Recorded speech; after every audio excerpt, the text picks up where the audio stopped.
That was a test. Thank you so much for those that passed. The rest of you suck. Normal American Show host Rob Noerr, early show. Hi. So it's been a weird weekend for me.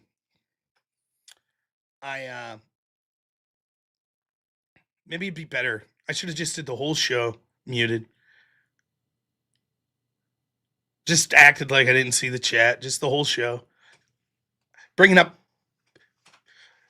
articles and shit. You'd be like, what the fuck is this guy doing? It's been 2 hours. He's still muted. An L right away. It's been a weird weekend. Everybody convinced me to stay up late Friday night to win Verbal Combat. And then I didn't win. Thanks so much to all of you that made me stay up until 5 a.m. And then, not only did I not win, then my a-hole audience made me stay up playing whip songs for another 40 minutes. Nice.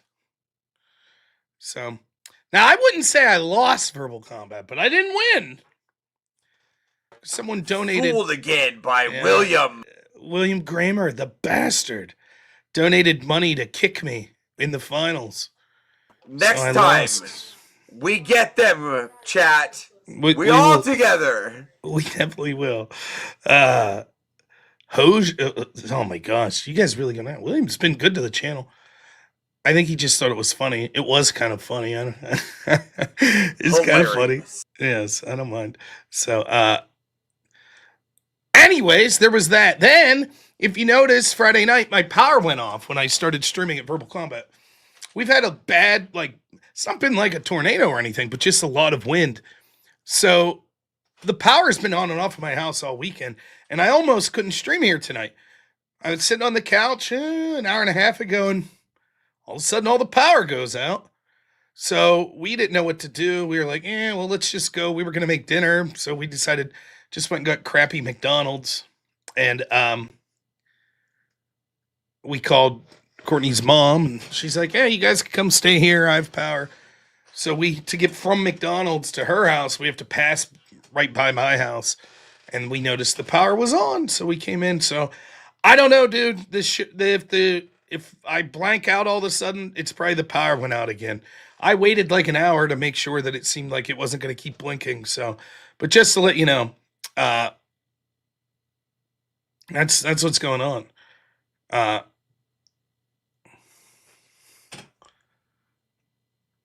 What are you going on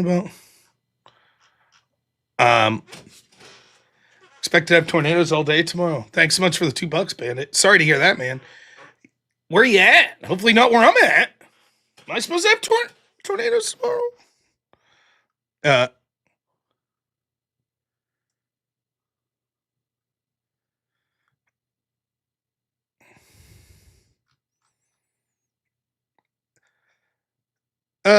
Yeah, well, it's all right, Joseph Ramona. I'm not too.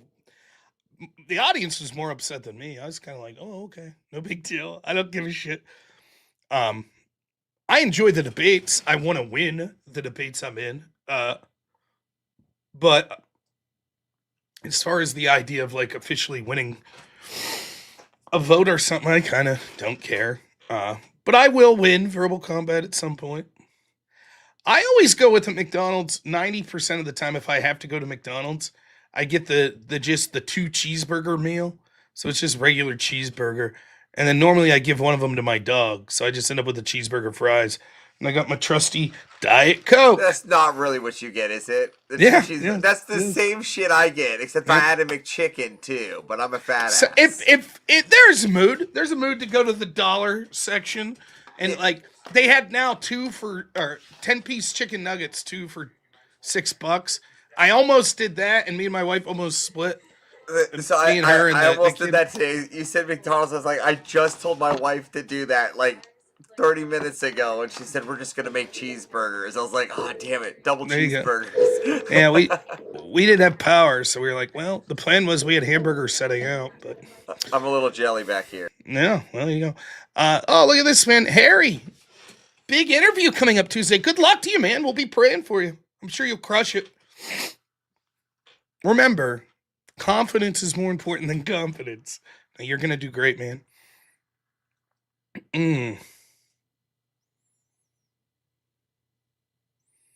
No, I don't think so, Misogyninja Smith.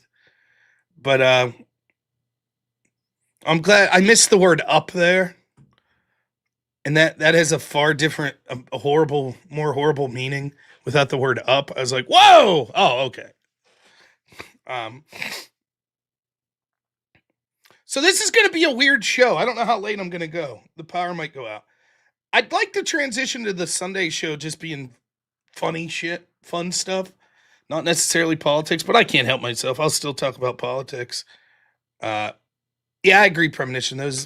The topics weren't my cup of tea either. I do remember the dollar money. So I have a fun story about the dollar money. I had a friend in high school. He was on the offensive line with me. He was a year younger than me. Big dude though, bigger than me, and a nice guy, very nice guy. In fact, I know he still lives in the area. I won't say his name, but I think he watches me from time to time. So, random person, you'll know this story is about you, but I won't say your name. I remember one time, our friends, I wasn't there, but my friends went with him, and there was a Wendy's in this town. And they said he walked up and was like, yeah, do you guys have a dollar menu? And they were like, yes, we do. It's right there. And he goes, okay, I'll take that. Just ordered the entire dollar menu. That's a pretty good fat guy move. Like, I'll just take the entire dollar menu. Thank you so much. Now you couldn't do that. Oh, thank you, Byron. Yes, I really appreciated the books. The jerks left it in the rain, my postman, but whatever. But Are You Crazies who won? Well, good for him. Yeah, yeah, I had like a bunch of one-on-one debates and ended up winning them all, but then when we made it into the finals, someone donated to kick me automatically. Look, here's the thing though. The rules are rules. And how do I say this without giving the game away? Speakeasy puts that show on because someone correct me if I'm wrong. I don't want to speak for Speakeasy. I think this is Speakeasy's job, right? Like it's streaming's his job, right? It's not just a hobby. Am I correct about that? Uh it is my job now too. It was a hobby, now it's a job. And it's such, even if it's a hobby, uh if it's your job especially, but even if it's a hobby, you know, part of the goal is to make money. And you know, being able to boot someone makes money. It's other at heart, he's a vape shop clerk. I don't know, golly, that I don't know about the revival and all that shit. That I don't know. The rules are a bit convoluted for me. If I was to make an adjustment to Speakeasy's rules, it would be this. I feel like if you get put on the one-on-one, right? So, like, let me see if I can pull up a list of the rules. It's very complicated. It's gimmicky. I don't mind it, though. I think Speakeasy does a good job over there. But all the gimmicks designed to get the audience engaged and being part of the show by giving money, which makes it a little more unique than, you know, all right. I think this will work. I don't think Speakeasy will mind this. Okay. This is the rules, right? So there's the disruption attacks. You do, and this is if the audience donates. So $50, you could force a topic. $15, you could mute someone for 7 minutes. You'd send someone to the back for 5 minutes. And then you could change the names of the people. You could set up one-on-one matches. And then there's other things. You could full screen someone. You could revive someone. I don't know what hammer for the night means. But here's what I would suggest. Just hypothetically, this would get complicated, I guess. I feel like if you win one of the one-on-ones, because if you lose the one-on-one, you lose, you're out, and someone has to pay $90 to revive you. I feel like if you win one of the one-on-ones, it should increase the amount of time that, or the amount of money that the fatality caused, or the any of the punishments against you, because it's like you won something, you know. So in that case, if I won 4 of them, maybe it adds an extra $20. Then it would have cost $180 to kick me. Or maybe you charge more during the finals for that if someone wants to kick someone during the finals with money. I don't know. But I also don't give a shit. It was all right.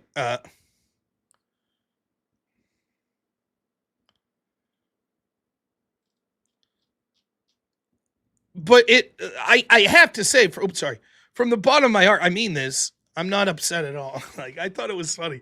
William's been nice to me. He's donated money. He's the one who donated to kick me out. I was like, okay, I'll go back some other week, maybe next week, try to win again. I think it'd be funny if people keep donating money to Speakeasy at the last minute so I could never win. That's funny to me, too. I don't give a shit. William, he let me be a VK champion. Just saying. There you go. Yeah, there you go. I mean, somebody here is a VK. That's right. It ain't me. Someone might have been mentioned on Rogan, but at least somebody here has a VK championship under his belt. Talk to me when you're a Jubilee All-Star. That's the real prestige. But yeah, it was fun. I enjoyed it. It's funny silliness, good stuff. The topics, the philosophy topics, isn't my cup of tea. I'll be honest. I always found, like, look, I debated in college, for goodness sakes. I have a politics streaming show. I'm basically the definition of a pussy nerd, right? I get that, right? Some of the dudes that do this are actually like, you know, John Burke. He's a jarhead, man. That dude was like a fucking man's man, a Marine, right? He's going to show you like, okay, I get that. Or Joe Rogan, you know, doing the MMA and shit. Not me. That ain't me. You know, but I feel even more of a nerd, like getting into these hyper philosophical, you know, conversations. It's not my cup of tea, but I hope that I illustrate that.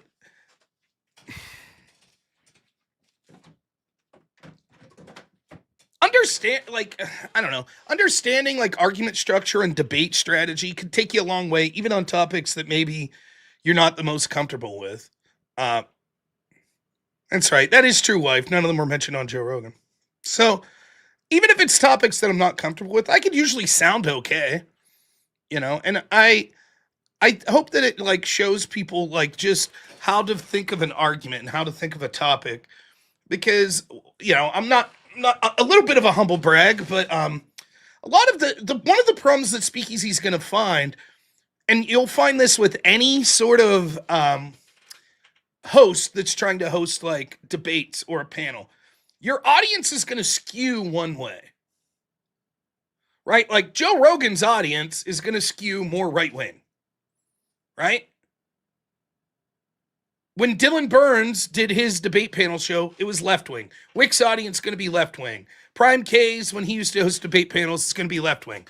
When I hosted the Arena, it was a panel talk show, right-wing audience. Doesn't mean there's no left-wingers. You get the point, though. Speakeasy's audience and participants are probably 75 to 80%, if not more, leaning right-wing. So what's going to happen is a lot of topics, there's going to be a lot of agreement. So like that stillborn guy and me, we debated twice. Probably stillborn and me, when it comes to philosophical opinions, agree on probably between 90 and 95% of things. So it's difficult to then find a topic that we could debate. And so I think the most boring thing in the world is watching two people sit around for an hour and debate about what to debate about. So I'm just like, sure, I'll take the other side. Doesn't matter. Now, there are certain arguments that I'm unwilling to take the other side on. Like, if I just fundamentally disagree, like, 100% with something, I won't take the other side. But if it's enough that it's like, well, you know, I think it's one way, but I could make arguments for the other, then I'll do that. So I try, and, you know, I thought it was fun. Anyways, enough of that. What are we going to talk about tonight? Well, there's the Tucker Carlson stuff. But I had something better. Now, I remind you, if you're looking for deep political commentary, this isn't going to be the show for you tonight. But I found something else to talk about tonight, and it's probably going to become a regular segment on this show. And I could not be happier. What does everyone think about the title of tonight's video? I'm speaking now. What do you think about that? I'm speaking now. What could that be about? What am I speaking on? Sounds like I have something to say, right? I'm speaking now. Not you, me. It's my turn to speak. That's interesting. There's a little hook. What could I be talking about?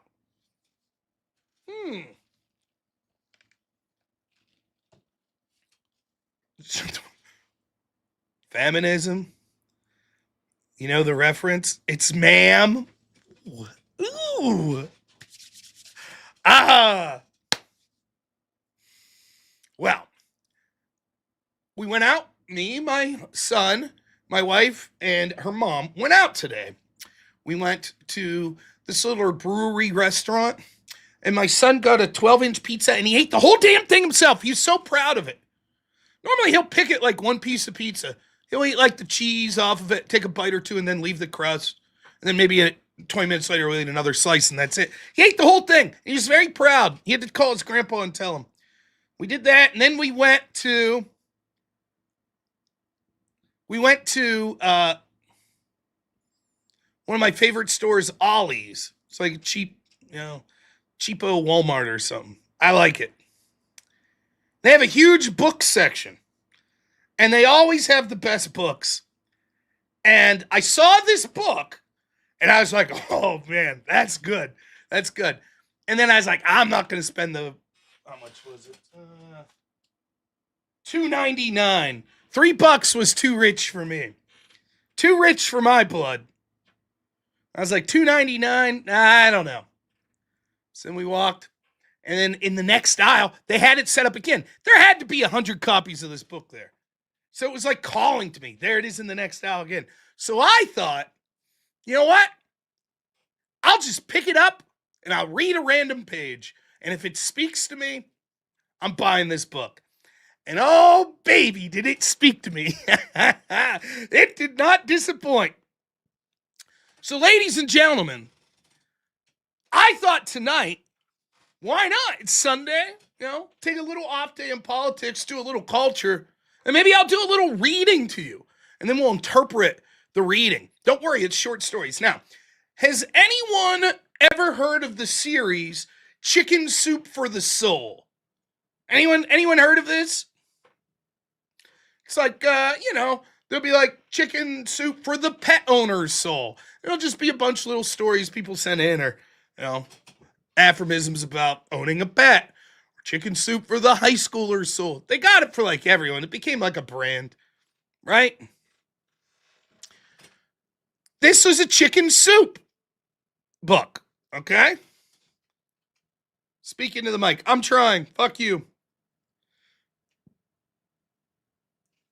Mrs. Nothing says your 11-year-old self's thrilled. Well, your adult self's about to be thrilled. Because this is the best version of it I've ever seen. Ladies and gentlemen, for $3 at Ollie's. Chicken Soup for the Soul. I'm speaking now. Black women share their truth in 101 stories of love, courage, and hope. I'm speaking now. Mm-hmm. What a perfect fucking name for a book. Black women. I'm speaking now. It's time for you to shut up, white man. It's my turn. They couldn't just name it. Mm-hmm. It'd be hard to put that as a title. So here we are. 101 stories of love, courage, and hope. Oh my goodness, $3. Now I hope tonight, we've already made $12 on the stream. I'm hoping to at least get a $3 or more super chat to reimburse me for my purchase here. So I laugh. I see the title and I hold the book up to my wife. I'm like, we should buy this. She's like, And then it's in the next aisle. So I pick it up and I randomly open, and this is the page I opened to. And I'm going to read it to you. And it's the only page I've read in the book. It did not disappoint. I opened up, just like this. And the page I came upon was page 185. 185. Wake up, America. Wake up, America. The publishing on the book, it was, well, I know it's in the past 5 years, based on the story, Wake Up, America. It was published 2021. Ooh, during the pandemic. Okay. Let's read some super chats, and then I'm gonna blow your mind. I'm gonna read this story, and we're gonna talk about it. Now, the whole story is that's about a half a page. We'll say we'll be generous, 3/4 of a page and a full page on the back. That's it. This is story 50. Story 51 is called A Pleasant Black Woman. I'm hooked. It's going to be a page turner, I can tell you that. So, we're going to read the great story, Wake Up, America. It's a page and 3/4, and it is by, let's see, who submitted this? Angelle M. Jones. Angelle spelled Angelle. Congratulations, Angelle. Listen, Angelle Jones is published. I'm not, so I'm speaking now, though. So let's read some super chats. Oh, it looks like I've paid for the book several times over. Intel Wild, $5 says Line Prime was probably the one who kicked you, Rob. No. It was William Kramer Jr. Brian doesn't have fucking $100 to give. Adam Adamant, $5 says the nice thing about debating with like-minded people is that you have some common morals. That's absolutely true. Yep. Chop Chop, $20 for the book club dono. Thank you. Mrs. Nothing, $10 says yes, buy another for a friend. It's going to be my Christmas gift this year to everyone. I'm going to buy like 100 copies of this and just be sending them out. I'll autograph it, you know. Michael Ruiz, $5, thank you. Bandit, $2 says doing the Batman snaps is hard to make the title. I know, right? Yeah. But that should have been the title. Just a black woman with nails, like, like that should have been the title of the book. Chicken soup for the girl soul. That'd be nice. Misogyny Ninja Smith, $5 says, and what the F is soup? I need my chicken drank. Stan. Dave Chappelle, okay. I didn't know that one. Balder Asgard, thank you. For 50-somethings, thank you so much. The great Justin Romano, $5 says, I've never been so excited for story time. I'm making you wait, too. Reading super chats, building the anticipation. It's a good one. Thank you. Jim Hayes, $10 says, is it a coloring book? No, actual words on page. I suppose you can color on it if you wanted. And Bandit, $2 says, are there sources for A Pleasant Black Woman? Let me check real quick. Ooh, it's multiple pages, though. It's twice as long. I didn't see any works cited.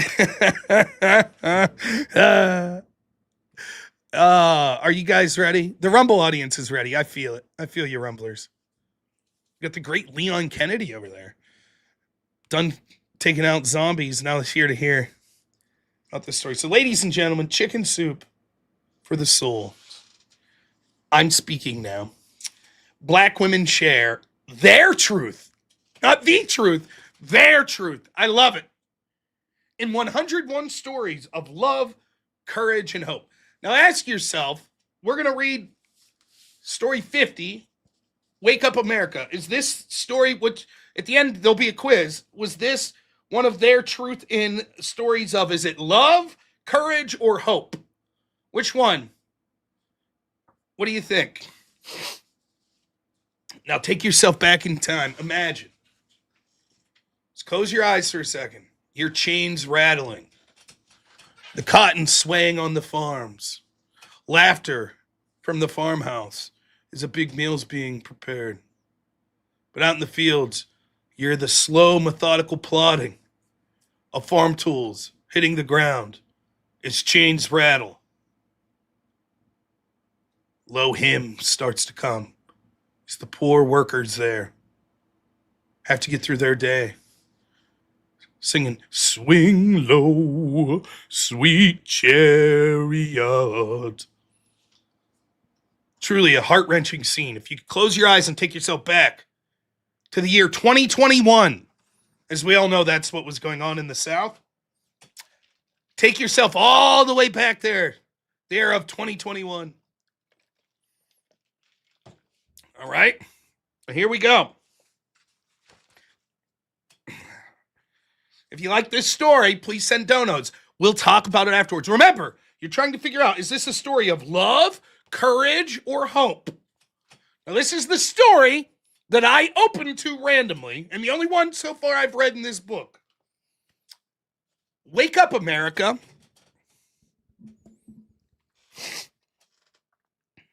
Starts with a quote. So once we asked, how could we possibly prevail over catastrophe? Now we assert, how could catastrophe possibly prevail over us? That's from Amanda Gorman in The Hill We Climb. And now our author, Angel, begins. It was January 6th, 2021.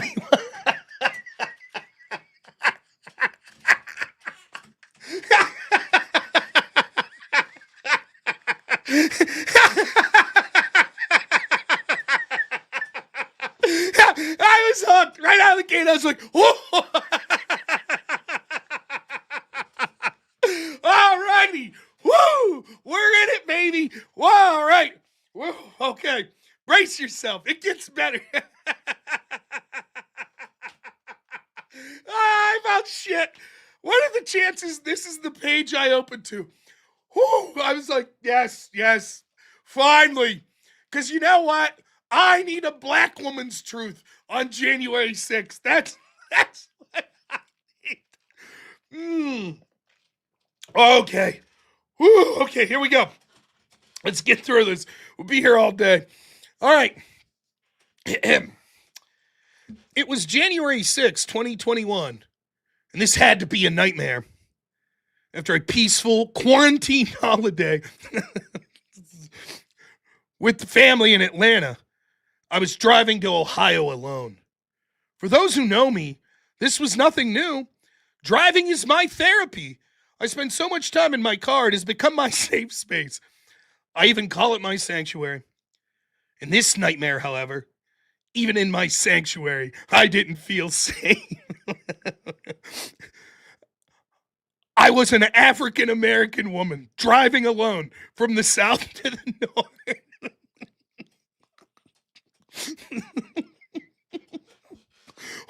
Okay, whew, we can do this. I was an African-American woman driving alone from the South to the North. Although I was on a familiar route, this time felt different. You see, America had reverted back to a country that I had only experienced in history books.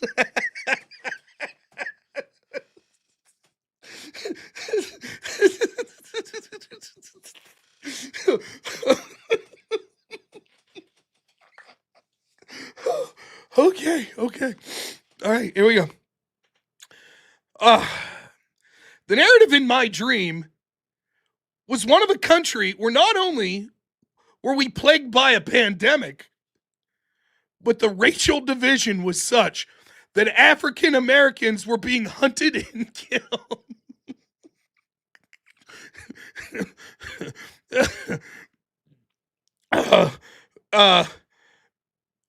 She doesn't say by who. Like, excuse me, ma'am. Would you like to delve into those statistics? No, my mistake. Okay. So, in case you're just missing, a woman, black woman, she wants to tell you her thoughts on January 6th, 2021. We went back to a time in history books where on that day where blacks were being hunted and killed. Okay.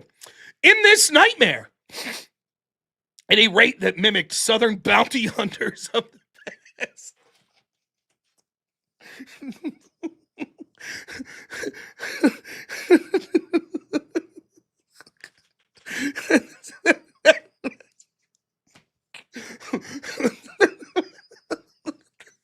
Do you think she believes this shit? Do you think she really does? Oh, man. Whew. All right. Let's repeat that. Oh, where are we at? We're a third of the way through the fucking story. It's been riveting. Oh. Okay. In this nightmare, at a rate that mimics Southern bounty hunters of the past, white police in America were shooting black and brown bodies as though they were chasing runaway slaves. That sentence is golden there. First off, I love how they always say they're shooting brown bodies. Okay. What does that mean? It's such a what a fucking like sloganistic way, you know. How about black people and brown people? It has to be black and brown bodies. Why is it that black and brown bodies are 27 more times likely to commit violence against white bodies than vice versa? I don't know. The other part, though, that's unintentionally hilarious about this sentence, she says, in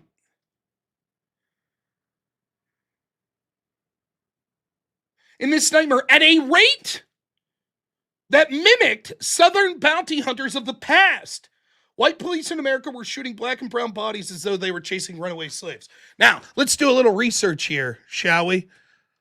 Let's check out 2021.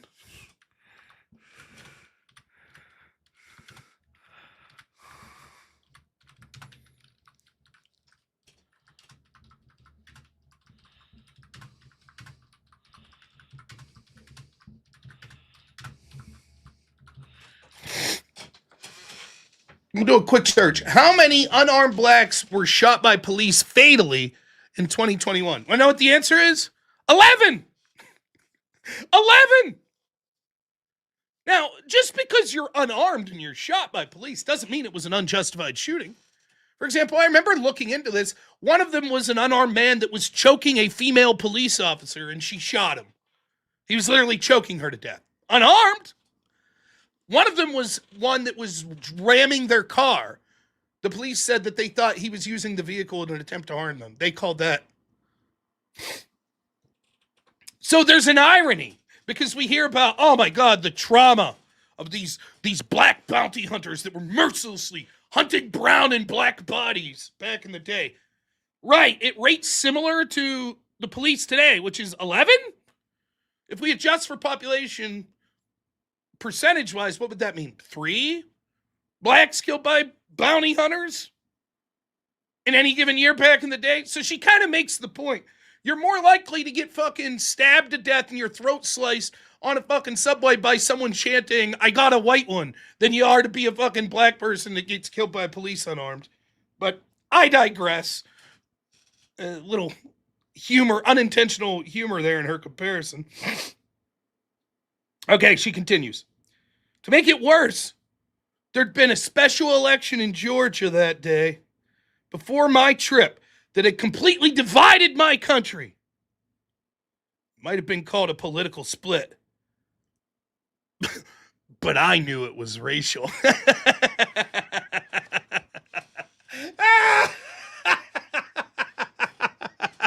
Oh, you all thought that like Republicans and Democrats, you thought that was political. Nah, dog, it's racial. It's all racial. Oh, okay. My bad. Was it the special election the Democrats won in Georgia? That one? I mean, I guess I could make the same claim. Anyone who doesn't vote for my peoples, they hate me because I'm white. Oh, you didn't vote for Dr. Oz? You voted for John Fetterman? That's because you hate white people. Right? Fair enough to play that game, right? Where's my chicken soup book? All right, we continue. Next paragraph. She says, to keep up with the election results, I listened to, okay, everybody, she's in the car. She's driving. What do you think? What's she listening to? Any guesses? Where's this lady getting her news about the election? Anybody have a guess? She's a black woman. She's speaking now. They're hunting black bodies and brown bodies like racial. Oh my goodness. She listened to Joy. Nah. Oh, someone nailed it right out of the gate. Oh, she said. I'm convinced this is a white dude that wrote this story. It's just checking off every stereotypical box. She says, to keep up with the election results, I listen to National Public Radio. There you are, your average NPR fan. In a breaking news report, the reporters were obviously shaken. They spoke with terror as they shared the unbelievable scene happening in the most developed nation in the world. You mean the one you say is racist? Okay. I listened as the terrified reporters shared that rioters had entered the nation's capital, where government leaders and employees were running for their lives and taking cover. And she did. She put an exclamation point there, so I read that correctly. Oh. Next paragraph, she says, could this be real? This had to be a nightmare. And all I wanted was to wake up. Okay. But I couldn't. To make it worse, friends and family started calling and texting me to make sure I was all right.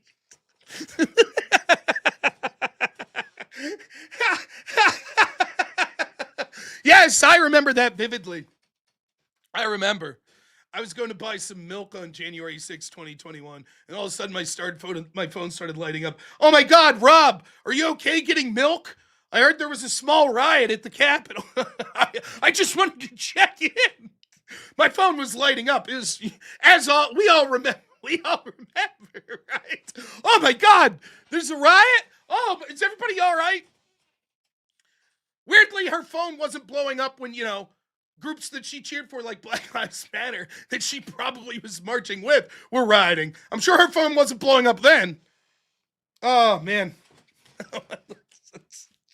Oh, we continue. This poor lady. One friend called, quite disturbed, asking, has the next Civil War started? Now her friend, more of a Tim Pool fan than NPR, maybe, right? Oh my God, no. Okay, let's take a break. Break to get a drink. Riveting, you guys. So far, you're enjoying it. Don't worry, we're halfway through. Maybe a little more than halfway through. We're almost there. Whew. Okay, you ready? We're gonna do this. We're gonna make it through. I'm speaking now. Mm-hmm. Let's hear this harrowing story from this black woman on January 6th. You ready? She's on her way from Atlanta to Ohio. She's getting calls from all of her friends. Oh my God, are you all right? Is the Civil War started? Okay, here we go. Ready? I usually stopped 2 or 3 times on the 9-hour drive to Ohio. This time, I was too afraid. What are you talking about? There's a Wawa. I'll pull over and grab a soda and take a piss. I don't know. There's a riot at the Capitol. Oh, shit. Oh, man. I don't know. I don't know if I can take a pee this time. Oh, man. Shit be getting wild but in that drive between fucking... It's like Death Race 2000 between fucking Ohio and Atlanta, apparently. So she doesn't stop. I only stopped once. Okay, she does stop. When I had to. I just wanted to get home. Never in all my 40 years had I been so uncomfortable driving anywhere in America. Okay. What'd you have, a fucking spring in your seat or some shit? Never had I felt such overt racial tension. Really? How about the race riots that occurred the entire summer? January 6th wasn't about race. In fact, there were a lot of black people that were arrested as Trump supporters there. But when we had the actual race riots, you didn't feel the racial tension then, right? Just January 6th somehow. Interesting. It's almost like when her side's doing the rioting, she feels safe. Never in all my 40 years had I been so uncomfortable driving. Never have I felt such overt racial tension. And that was after months. Oh, my bad. My mistake. And that was after months of racially incited killing, riots, and political unrest. There's no evidence that George Floyd was killed for being black.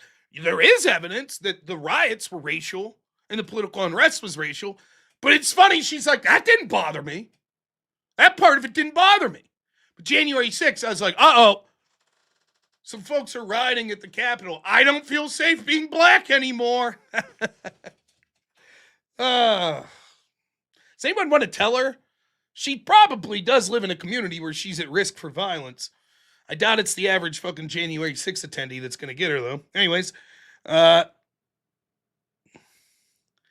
this all made driving while black quite intimidating. Now, I got to show you. Driving while black. It's intimidating. Just in case you're wondering. Oh, you probably can't see. Well, sorry, the lighting's weird. You're going to have to take my word for it. Yes, folks, the word black is capitalized. Driving while black, capital B.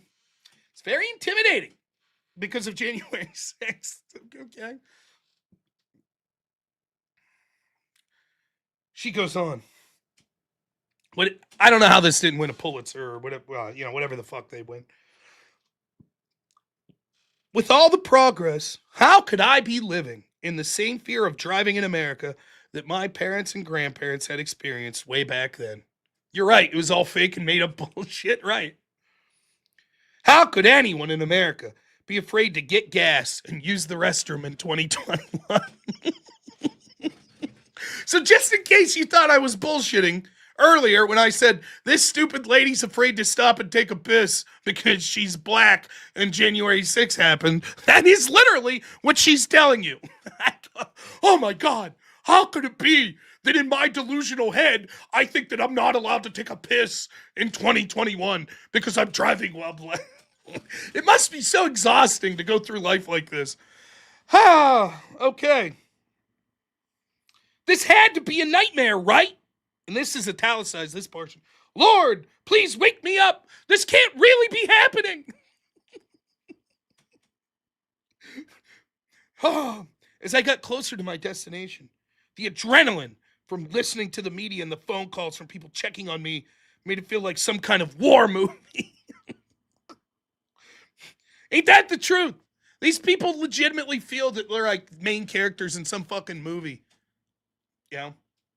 Oh my God. There's this riot at the Capitol. I feel like I'm fucking at ground zero, fucking, driving a Humvee through fucking IEDs. Now, man, you're a fucking lady driving back from the holidays from Atlanta to Ohio that's too afraid to take a piss and get a soda. That doesn't mean that you're some fucking war hero in a movie. But that's right. I'm speaking now. It's her chance to speak. This is her truth, damn it. Her truth. It's their truth. We continue. Felt that I could just cross the border between Kentucky and Ohio. It's a rough border, I could exhale. Instead of running on foot to escape the north, to the north, I was driving it. Yes, there it is, right? Just like her ancestors had to flee slavery from the south to the north, so too is she fleeing a nice holiday in Atlanta in her car. Same thing. Oh my God, history repeats itself. Disgusting. Unbelievable. I'm not even black, and tomorrow I have to go get groceries. I'll be fleeing to the sanctuary of the grocery store. How do we keep repeating this? Much like the slaves of the past, I too will have to make a bold journey for nourishment and sanctuary to my local Walmart and Aldi's. Oh, my gosh. When will we learn? History keeps repeating itself. My goodness. She says, when I hit Ohio, though, I still didn't feel safe. Passed by Cincinnati, and with the gas gauge dropping towards empty, drove 2 more hours home. couldn't stop for gas. And since the noted white supremacist bastion of Cincinnati. Yeah, couldn't stop there. Fuck it, no gas. Driving on E, baby. Last paragraph, she says. When I finally made it home safely, the nightmare continued on. Every TV channel. It really was the year 2021. And everyone was having the same waking nightmare. It's time to wake up, America. Please! Ladies and gentlemen, that is Angelle, spelled Angelle, Angelle M. Jones. Truly an amazing literary work from the selections of I'm Speaking Now. Black women share their truth in 101 stories of love, courage, and hope. Now, here's your assignment. You heard the story.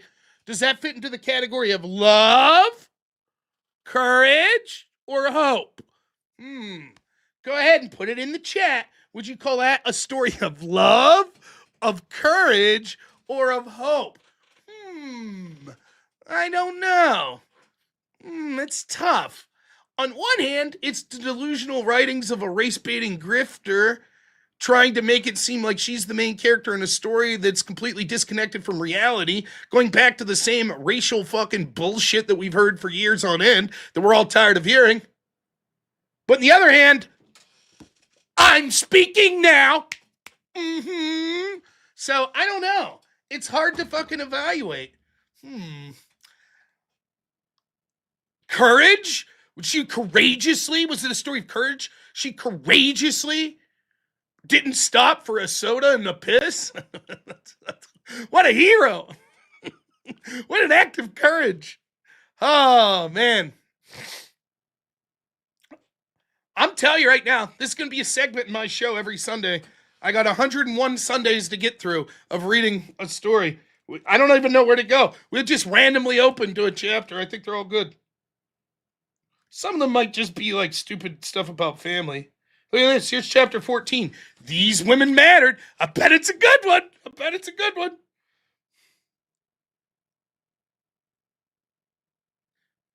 I'll just read the first sentence. Just ready? You ready? We're not going to do the whole story. Just give you a little taste of what we got coming up. You ready? These women mattered. Oh, how I wish my mother had been alive to see this movement. The cardboard sign saying Black Lives Matter hoisted high above smiling faces.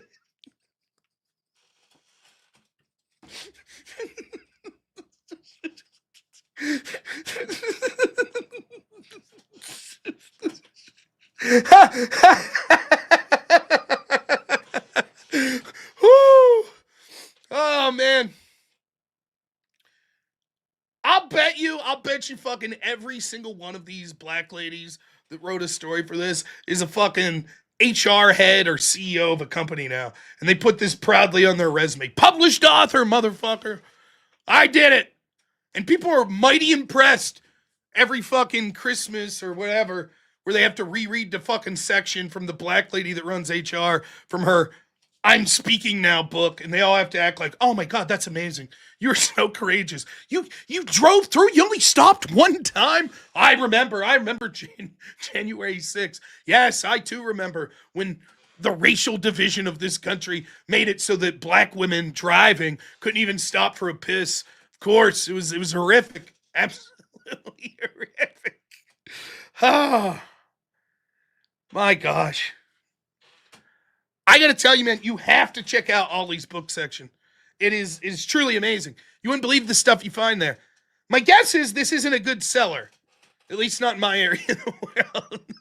I don't know how many people in Clarion County or Pennsylvania are picking up a copy of I'm Speaking Now. It's not really Tolkien material, you know.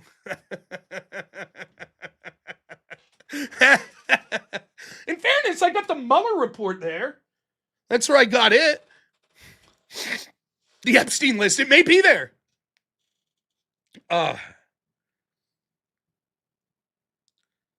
My goodness. It's so, I mean,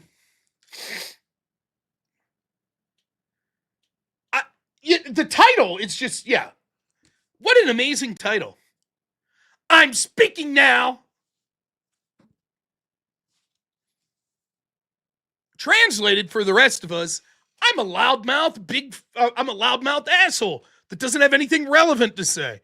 That's what I'm speaking now translates to.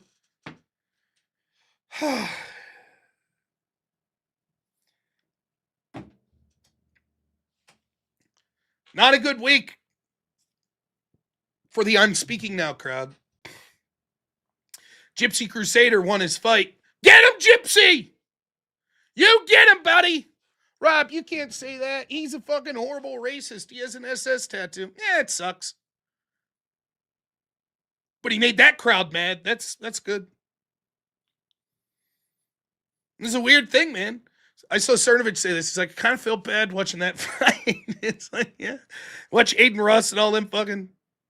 The I'm Speaking Now crew, they did not like the judge's decision on that fight.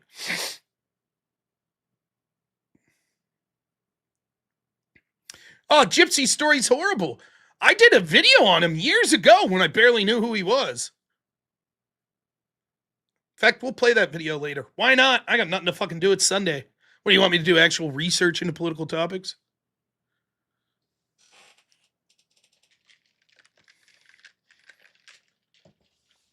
Oh, man. I don't know much about Gypsy Crusader other than his origin story. He says, yeah, I don't mind the racist jokes and stuff. Like, if you're an actual SS member, that's not good. Obviously. Fuck that. But you want to fucking go on social media and in the muck and fucking yell racial slurs at people? I don't give a shit. I do think it's a bit much when it's children. That seems to be a bit much, but whatever. It's his brand. I don't know much about the guy other than that, though. And he won this boxing match. Yeah. But we'll play some of that. But we're having fun right now. But I'll play my video from years ago on Gypsy Crusader. He went to jail. But my goodness, what a great book. And again, ironically, maybe the most telling part of is in the subtitle. Black women share their truth. There's some postmodernist bullshit for you. See, the truth's just subjective. Once you notice this shit, you're like, oh. In other words, you're saying bullshit. Once you notice that when someone says, well, my truth is, well, their truth is, what they're telling you is, it's not true, but that's how they feel, and so you have to accept it. That trans woman's truth is that she's a woman. Nah, she's not. He's not, I mean to say. Yeah, but that's their truth. I don't give a shit. It's not the truth. Go back and watch the Kavanaugh hearings, right? You see, surprise, surprise, another group of people that was speaking now, Kamala Harris and Cory Booker. They said it over and over. Christine Blasey Ford. It's her truth. There were actually people that were writing.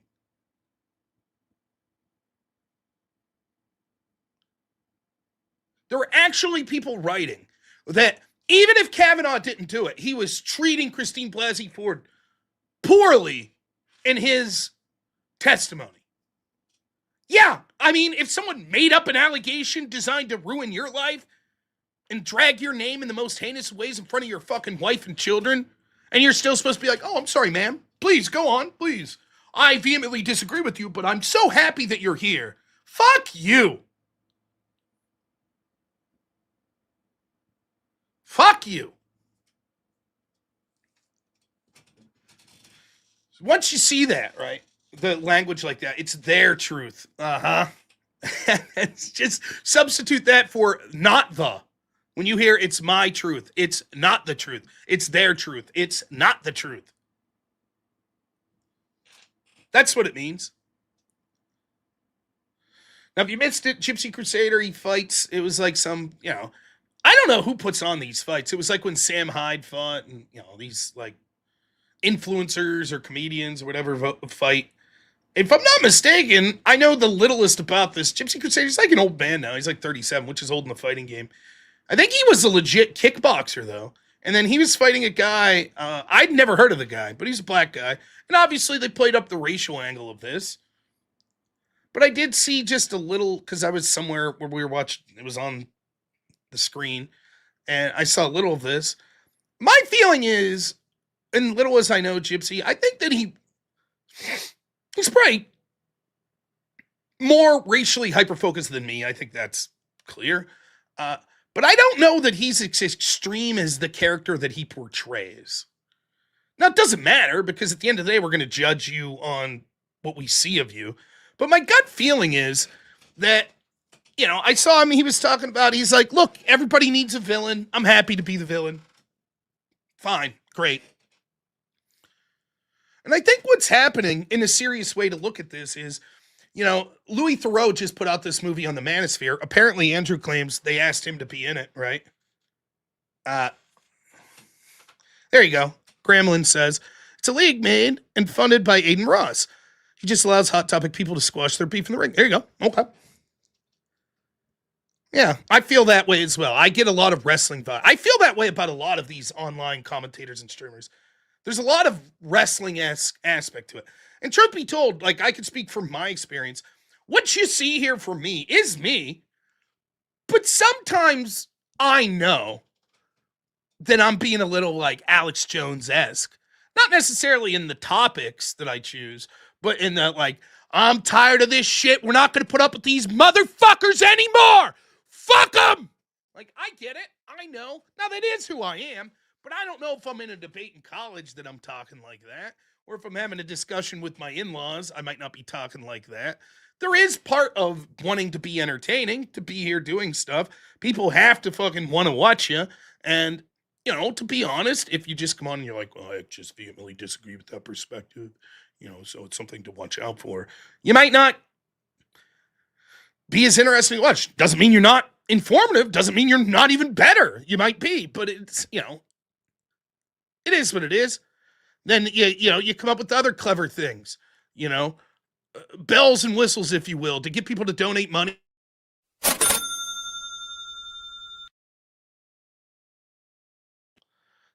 Or you might tout how you've had like sort of famous people that are in the news, that are calling into your show. I'm sorry. I'd like to take a moment out of fulfilling the biblical prophecy to bomb Iran and tell you all about another biblical prophecy, and that is that the nation of Normal America with robnoerr, you need to send them your money. The Old Testament somewhere, I believe, says that you will be blessed. You will be blessed if you send Normal America with robnoerr your money. I was taught that from a young age by my father, who was the Zodiac Killer. I mean, he was a great man. Now, if you'll excuse me, I have to go to Cancun and plan to get away from all you anti-Semites. I'm planning for the more bombing of Iran and Israel. Israel's just the best. Israel and Normal America with robnoerr. Please send all your money there. Thank you. Wow, thanks, Ted Cruz. Nice of you to call in. Really appreciate that. Taking time out of the escalations in Iran to give me. Thank you so much. Appreciate it. Well, you heard the man. You too will be blessed if you donate to Normal America with robnoerr. Thanks, Ted Cruz. So yeah, there's a little hyperbole, right? Obviously, in being an entertainer. But some of these people, I think, I was talking to my wife about this today. Like, I'm lucky in that I sort of organically build up an audience being myself. If you just come on and you're like, I'm all Trump all the time, or I'm all anti-Trump all the time, what happens is then you cultivate an audience that expects that from you. And then if you ever try to be like, actually, not this time, it becomes difficult. My advice to everyone is the same, and it doesn't guarantee that you'll make it. But to me, what I find interesting in a streamer, most of all, is I have to authentically believe that you're basically being who you are. And I see in a lot of streamers that, for me, I can't prove it, but it feels like that it's just so over the fucking top that it's fake. Or it's like professional wrestling, right? Like, I'm no expert on professional wrestling, but the best wrestlers, particularly the best heels, the best bad guys, are the ones that take some part of their personality and build on it. So maybe you are like an arrogant fuck, but you just keep it to yourself. Well, now as the bad guy wrestler, you don't have to. That's great. Blow it up out of proportion. You know? And I think that Gypsy Crusader probably was a dude that, was racially conscious or whatever and had opinions. And then through his shitty backstory and shit that happened with like lefties coming at him and the system fucking him over. And then like what you see with a lot of the manosphere stuff is like when you start to raise a voice and you ask questions or you talk about problems, you get labeled as like this huge piece of shit that you're the worst person in the world. And eventually what happens is those are the ideas. Okay. How many times are you going to call me a racist before I say, then I just don't give a fuck. The word means nothing to me at this point. Fuck you.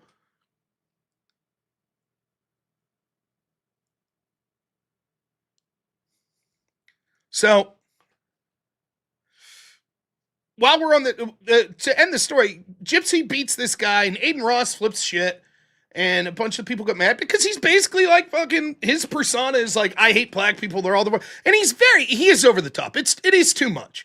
If you're looking at it like from a not just like, oh my God, he's intentionally trolling people. Like it's literally, I saw someone say this, even Nick Fuentes is like, it's over the top. It is very much over the top. And particularly when it comes to the kid shit. Like he'll do these, like, I forget what the app's called, like Omegle or something, where it just randomly puts you on a screen with another person. And he'll be putting up like Nazi iconography and flags and shit and, using hard R's on the end of N words and shit. Even if it's like kids. And then, but his story's fucked up. And what happens is, what you start to see is he represents something where there's a lot of stories that people have. And I'm not saying that ultimately going down that path's the right way. I'm not saying that. Yeah, he has an SS tattoo. I saw they were blacking it out in some of his interviews. First I was like, what the fuck's like, he just go, and I was like, oh, that's digital. I wonder what's under that. It's like a black square. And then I saw a picture. I was like, oh, yeah. So it's very much like, when you push and demonize, I was telling my wife this. I was like, I'm lucky that I just kind of get to be myself. That's who I am, because if not, I think with Gypsy in this one interview I saw with him where he's kind of like, look, I have a heart, but I can't show it. That's not my brand. No one wants to hear me be like dropping the N-word to some gangster looking guy 1 minute who's pulling a weapon out on screen. And then next, some 15-year-old black boy's on there and be like, hey, buddy, come on, maybe you shouldn't be on here. People don't want to see that. That breaks character. Just like if you go to the wrestling event, and, the bad guy is, The Rock.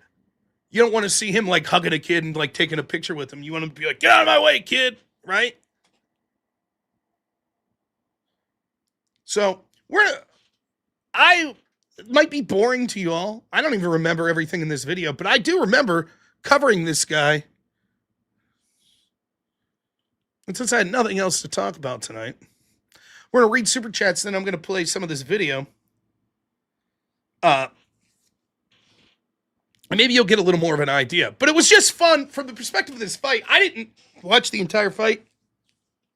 From what I saw, it looked like Gypsy was winning. But the culture war aspect of it, and people like, he had to lose, and everyone was upset because the judges didn't vote for him to lose. And it's just funny to watch them flip out. It's like, yeah.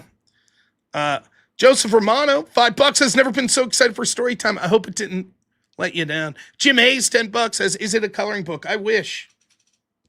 I'm speaking now.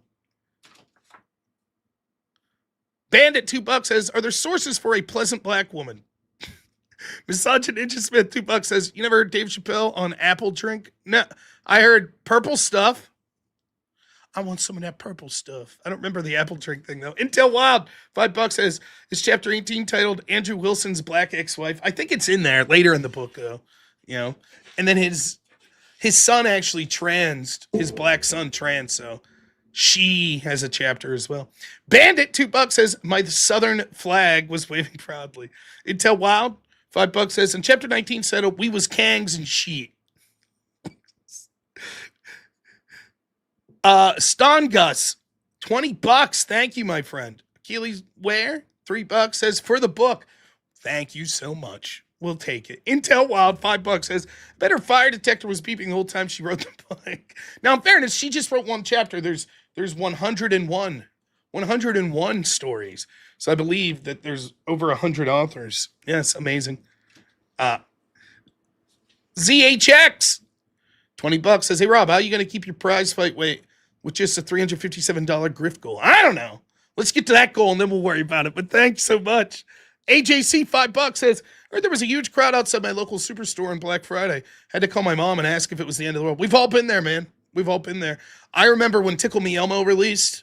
Thank goodness my ancestors weren't alive to see that. I thought that was it. Birdie the dog, $10 says, Rob, speaking now. That's right. Zach Gelpy, what's up? $5 says, Cincinnati and Florence are very intimidating places. Rob, didn't you know? Well, maybe for people that look like me and you. And Zach Gelpy, another 5 says, I mean, I always wonder if I should stop for a Lone Star or Skyline for chili. Yeah. Tough. Donald Frank, $5 says, why do you got generational wealth and all I got was this t-shirt and trauma? Yeah, well, you know. Robert Whaley, 16 months. My goodness. Thanks for the membership. Says, should have left it in Ollie's bargain bin. No. I'll be back to buy more. We're going to put them on the merch store. AJC, $5 says, can you believe someone wrote this? And the publisher was like, yes, Sway Clean. Yes, Queen, Slay. That's an Amazon bestseller. Oh, of course. Rhodium Boy, $5 says, I'm speaking now. And other shit black women yell in the movie theater. GG, $2 says, so brave. Chop 20, thanks so much, says, Rob, the book is a grift gift. That book right there is another from the Form of the Will. Pay per page, do a Rob's Delusional Storytime stream.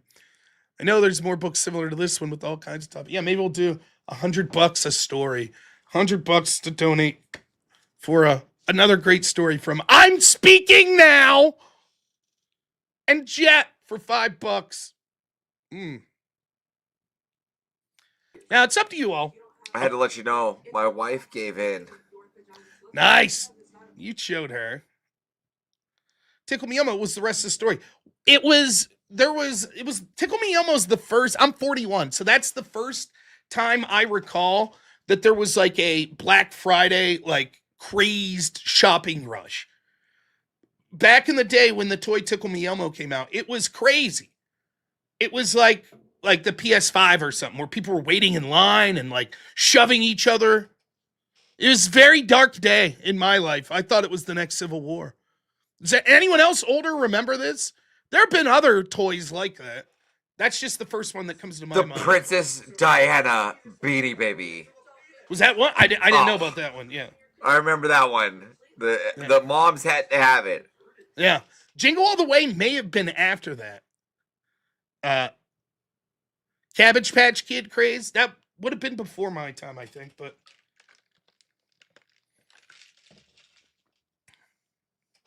Andrew and Grid would like a copy. Yeah.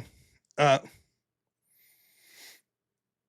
it's up to you. If you guys don't want to check out my old Gypsy Crusader video, I mean, it's from 4 years ago.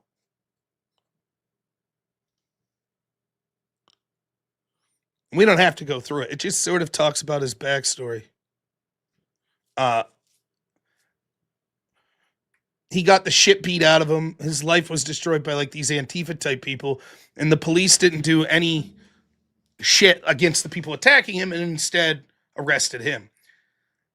Anarcho tyranny. We see this all over the place.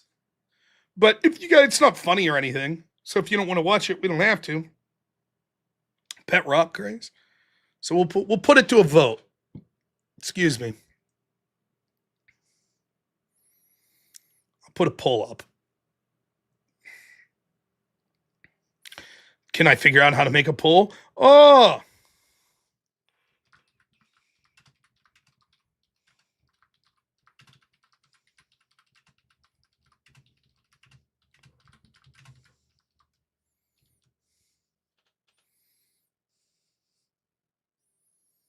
Help if I spelled it right, huh?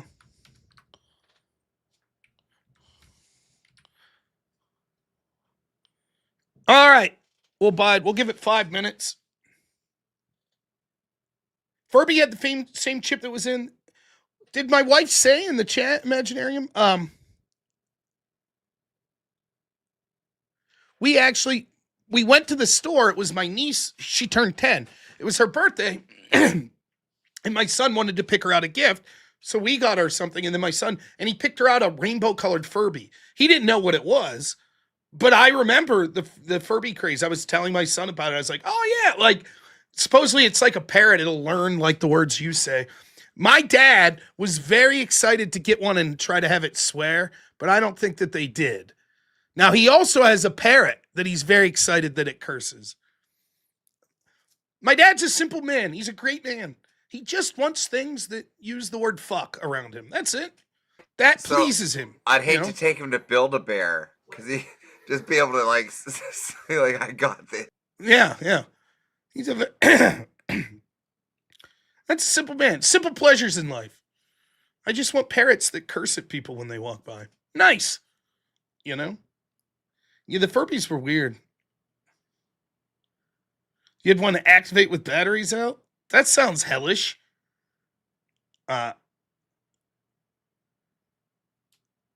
Furby yelling. Yeah. Now, did you guys see this viral story about my wife was telling me this. There was this viral story. It was picked up by literal like official newspapers.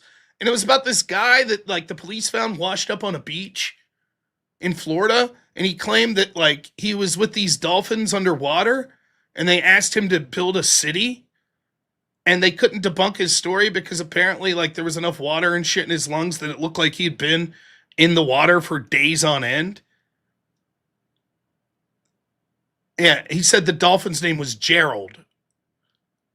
And then it turned out it was just like some viral bullshit story that all these media outlets picked up on. That's funny, right? Because it really just shows how shit our media is.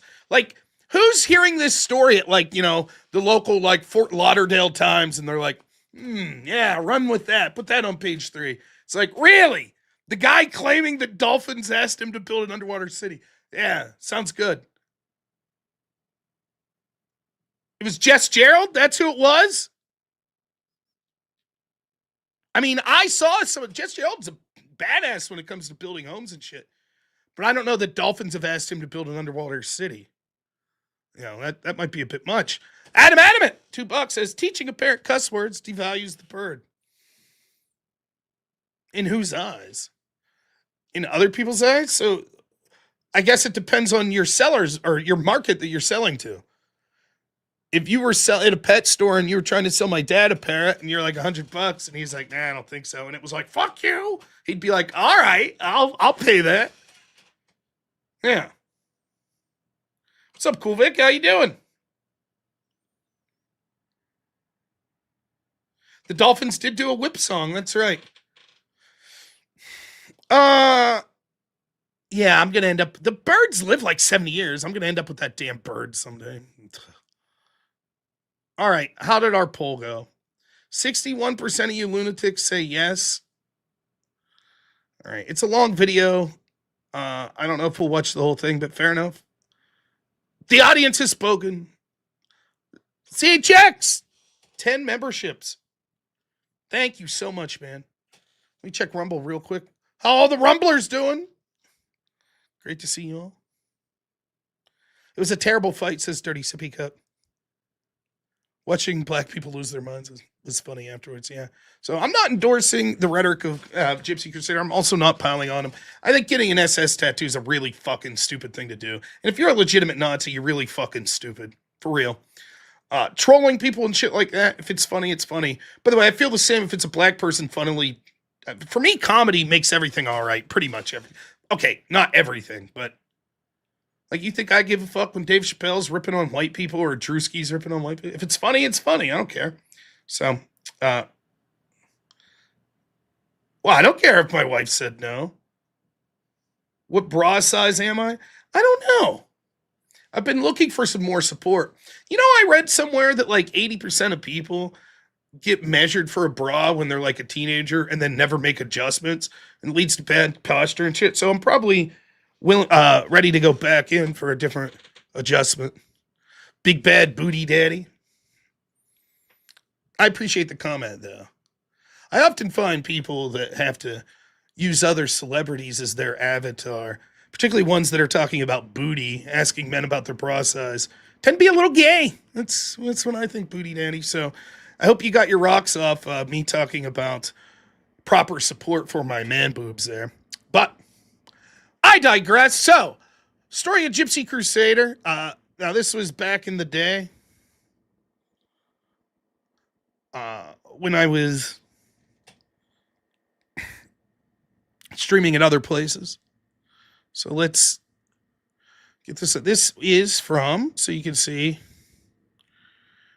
February 23rd, 2022. I'd never heard of this guy until this moment. So 50 gay points. Yeah.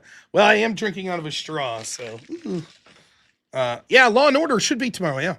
All right, here we go. Gypsy Crusader video. We'll play it. We're talking about Gypsy Crusader. He was a streamer I'd never heard of. And how I think his situation is exemplifying problems that we see in our country with the elites, how they push this two-tiered justice system all through our media, our law enforcement, our intel agencies, etc. So here we go. We do know that one man was taken into custody. The FBI just made the announcement a few moments ago. 32-year-old Paul Miller, he's allegedly... I'm not doing it anymore. My girlfriend left me. My family is harassed every day. Paul Miller's gone silent on the internet since his arrest a week ago. People think I like this? Do you think I like it? I wish we didn't have to do this. 32-year-old Paul Miller spent the night in the Broward County Jail this morning. He was brought here to the federal courthouse in Fort Lauderdale. My life was destroyed from just trying to be a normal journalist. Paul, thank you so much for joining One American News. Thank you so much for having me. It's scary, dude. I have to go. They're going to send me to prison. You know, there's nothing I can do about it. Oh, you must get an ego boost when you see a meme of yourself. I don't get an ego boost. I don't even really like it. It's weird. There's two potential reasons for why an individual might wake up one day with the overwhelming desire to publicly display themselves as the Joker on the internet. They could either be a lighthearted prankster looking to give someone a laugh in exchange for a video reaction, or alternatively, they could be a deeply tormented individual looking for an outlet to spread a message of misery. So I'd never heard of this guy, so I'm watching this and I'm like, oh, when I heard he was arrested, I was like, he did something. He did something terrible. He committed some sort of hate-filled attack. He harmed his family. He harmed... he's dressed up like the Joker. Did he commit some like heinous vandalism or attacks on people? I don't know what it is, but it's clear. By the way, I enjoyed this video. I think the editing and the production level is very good on this guy's channel. Again, his name's Sunny V2, I believe.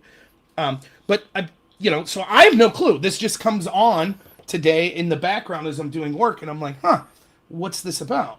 And so I'm waiting to hear. I'm like, okay. I have no idea what this guy's political beliefs are. I don't even know what type of streamer he is. But right now, we just know this guy's dark and tormented, and he got arrested. At the time of this video, it looked like that he was looking at potentially 10 years. Since then, I looked into it. It looks like he got like 3.5 years or 4 years and things like that. So that's what we know so far. So interesting hook, but that's all I know.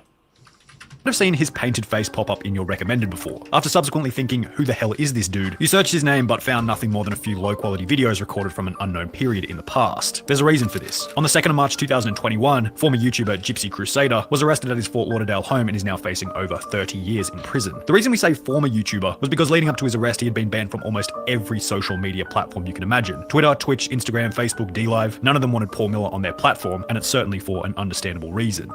Okay, so it's for an understandable reason. He's looking at 30 years. So again, as I'm hearing this, I'm like, well, he got kicked off all these platforms. He must have been calling for violence. He must have been calling for hatred.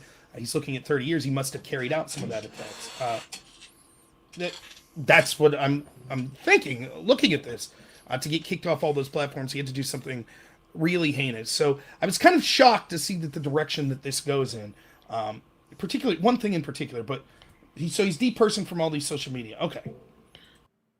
Now, just to be clear, it looks like he ended up serving 23 months in total, so almost 2 years that he ended up serving. Now, I remind you again, if you're watching this, we're bringing it up because of the Gypsy Crusader, that's what he goes by, Paul Miller, just had a fight here, a sanctioned like boxing match on Aiden Ross's network here yesterday. And you'll see this guy now, and I think he's gone way more over the top lately than he did back then. So this is from 2022. So we're looking, this video that I'm looking at here is 4 to 5 years old, and me commenting's 4 years ago.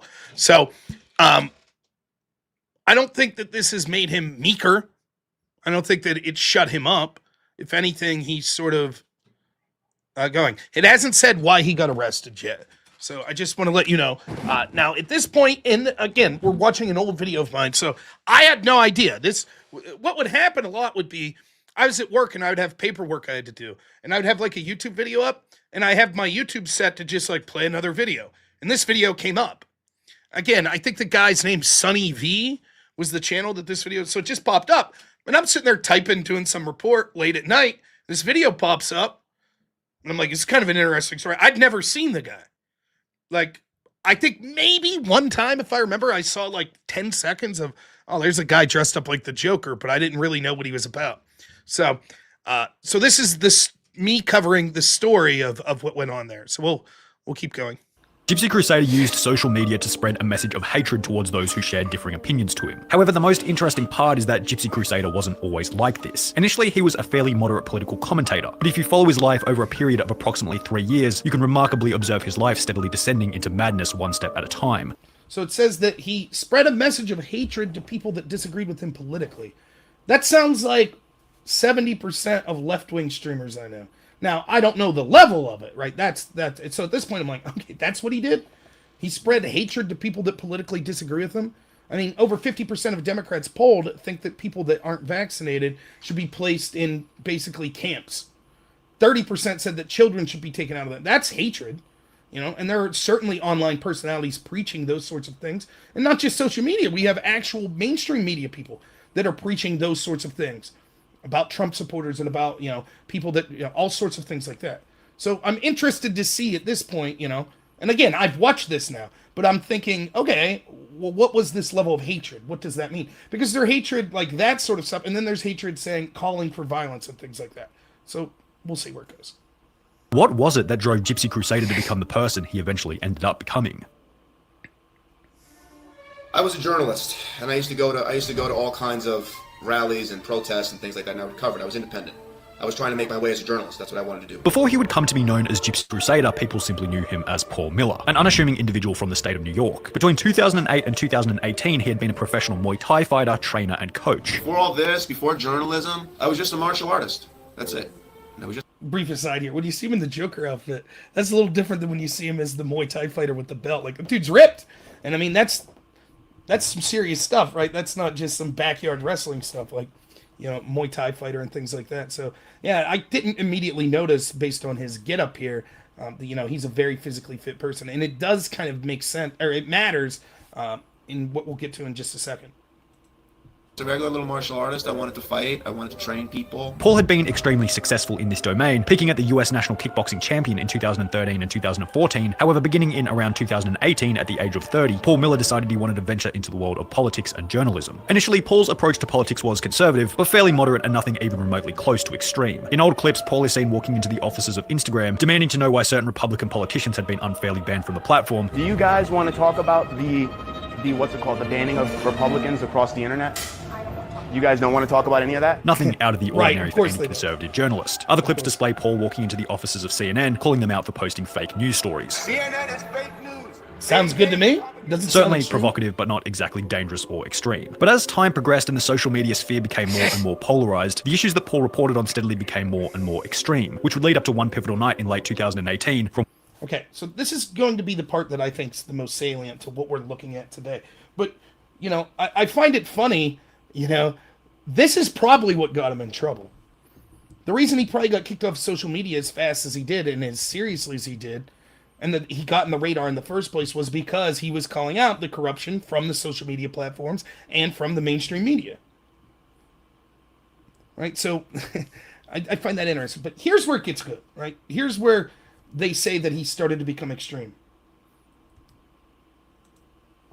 Which Gypsy Crusader would eventually be born. You have a very unique story about what happened that night. Tell us about when you first went down to the club that night, what you saw. On the 12th of October 2018, a far-right group known as the Proud Boys were hosting a political speech at the Republican Club in New York City. Paul Miller, the independent journalist, was hoping to attend so he could write a story on the event, however was denied entry as he didn't have tickets. However, it wasn't only Paul Miller who had attended the event without tickets. Antifa, a group at the opposite end of the political spectrum who considered themselves to be the arch nemesis of the Proud Boys, had also attended the event with the goal of protesting their actions. After Paul, the at this this point independent journalist had been denied entry, Antifa spotted him walking out of the event assuming he was a member of the Proud Boys and subsequently attacked him under the assumption that he was aligned with the group. As they were coming towards us, I knew that they were after us. If Paul Miller had escaped the fight that night without the help of anyone else, it's likely that he would have returned home as nothing more than a bruised and battered independent journalist, but the fight played out in a slightly different way.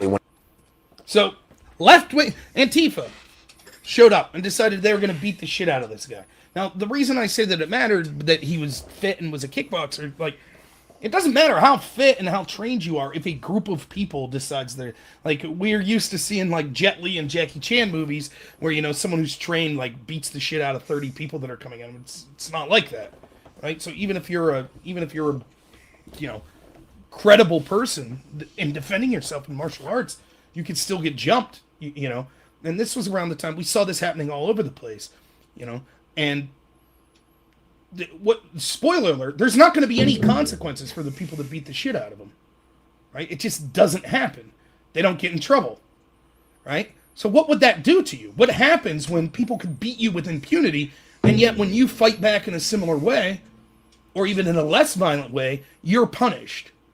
What does that do to you, right? And so that's what's going to play out. And what we see here is the narrator saying, well, the extreme Proud Boys ended up helping him, and that's what sent him down a dark path.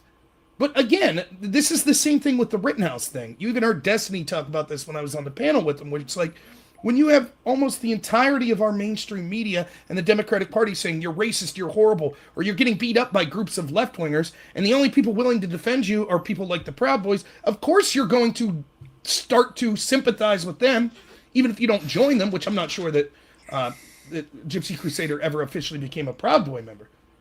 But this is the consequences of what happens when you have this two-tier system where you allow left-wing jackboots to beat people with impunity and then go after the right-wingers that decide to defend themselves. So let's see what happens. Other people would have walked away in the streets of New York. These two men sat there and helped me fight these guys. Two members of the Proud Boys came to Miller's rescue while he was being attacked. So naturally and understandably, he had gained a level of respect for them that he didn't possess when the night began. So not only did this fight cause Paul Miller to magnify his existing hatred for the political opinion held by the individuals who attacked him, but it also aligned him further with the group who ultimately came to his rescue. However, okay, but again, they're making the Proud Boys sound like, there are shitty Proud Boys. Of course there are. I've seen videos where Proud Boys started shit. But the Proud Boys as an organization getting involved in violence is a response to Antifa. That doesn't mean that the Proud Boys are always right, or that they haven't had shitty people in them, or things like that. That's certainly true. But when it came to their political activity and getting involved in violence, it was because we saw over and over radical left-wingers like in Oregon that were allowed to beat the shit out of people like at Patriot Prayer, or allowed to beat people up that were going to Trump events, or allowed to beat people up that were trying to go to a Milo talk or a Ben Shapiro talk over and over and over and over again with no consequences. So finally a group said, fine, we'll show up and fight. I deplore political violence. I think it's stupid. You absolutely have a right to defend yourself, but to go out looking for a fight, I think is a mistake. And certainly sometimes, as I said, I've seen videos where Proud Boys started shit.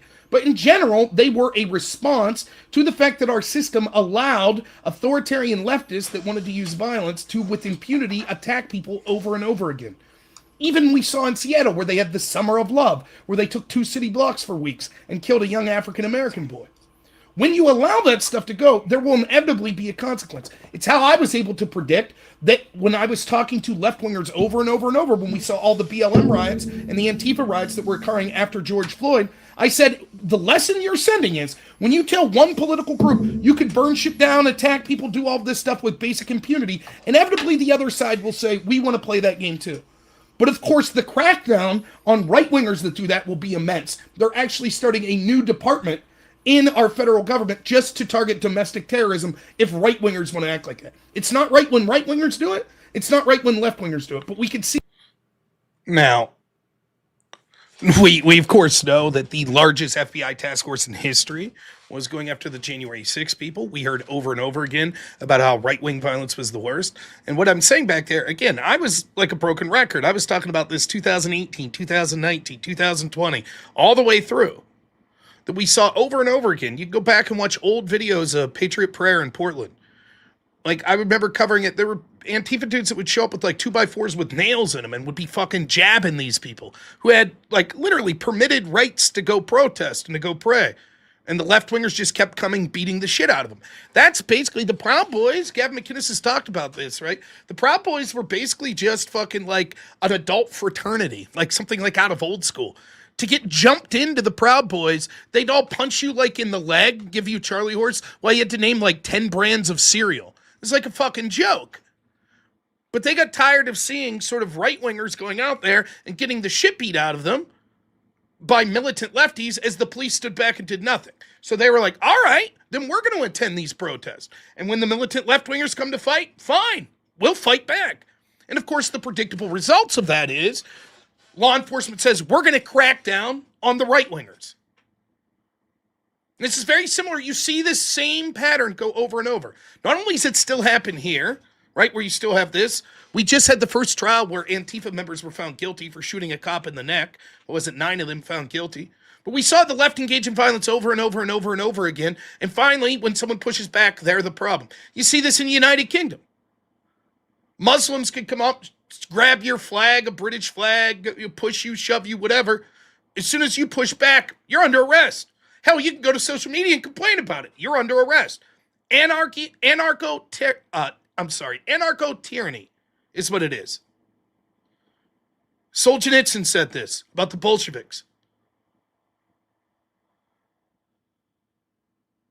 When they found the thief with a knife, that was just a cultural misunderstanding. But when they found you with a knife, that was anti-Soviet agitation and terrorism. That's what's going on. And so this is the origin story of Paul Miller becoming Gypsy Crusader. And I don't blame him. And it's so many people that deal with this. You get attacked your entire life. If you're a white man, if you're conservative, if you're Christian, etc., you're told that you're a piece of shit, that your ancestors are terrible, that you have all this privilege. You can't have pride in your own groups. Oh, fuck. Is my electric going to shut off again? Sorry, I'll stop talking about pride in my group. And so what happens is, it's the same, it's no, like, people keep acting surprised. It's like the manosphere thing. Why do you think more extreme voices come about as a result of it? Because you've shamed anyone that's not more extreme. Now, I worked with Gavin McInnes at Word War. I enjoyed him. I think he's funny as shit anyways. I liked Gavin even before this. I met Enrique Tarrio there, who's the current leader of the Proud Boys. He was fine. Talked to him. Had a fine time. Right?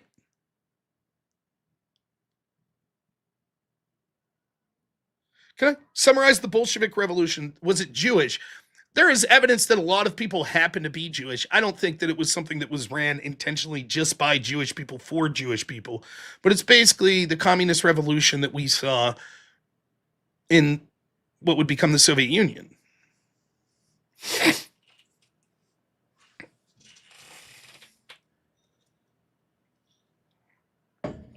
I don't know. Big power companies shut me down now, yeah. So, imagine you're Paul Miller. You're trying to get involved. You're right-leaning, but you're moderate right-leaning. You're trying to get involved as a journalist in politics. You're probably a little pissed off at the Proud Boys. You go to their event to cover it. They're like, fuck you. No, you can't come in. Then all of a sudden you find a bunch of radical lefties beating the shit out of you. I believe the story is, I don't know if they go into it here, he was with a woman and he told her to run and then tried to fight off these attackers, like literally just violent street thugs beating him up because they assumed he was in a different political group, which he wasn't. And then these Proud Boys come out and help him. Oh, the Bolsheviks definitely killed a lot of Christians, yeah.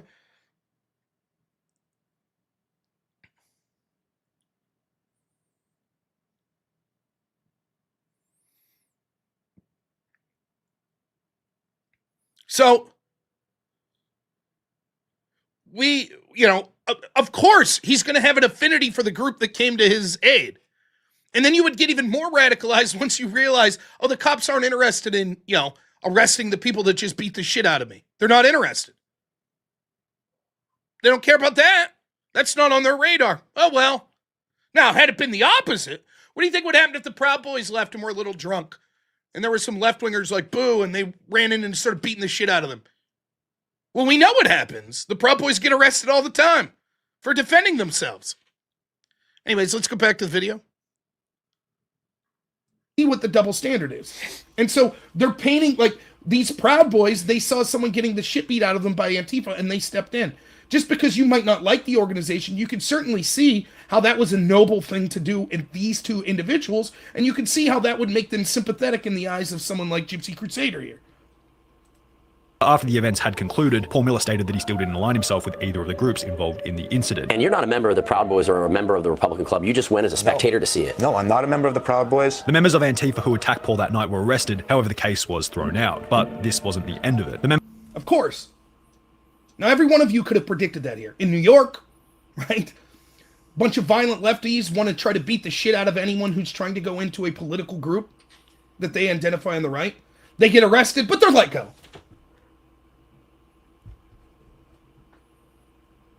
That's the reality. How would you feel? What if you got jumped, the shit beat out of you, and the guys that did it left go? How would that make you feel?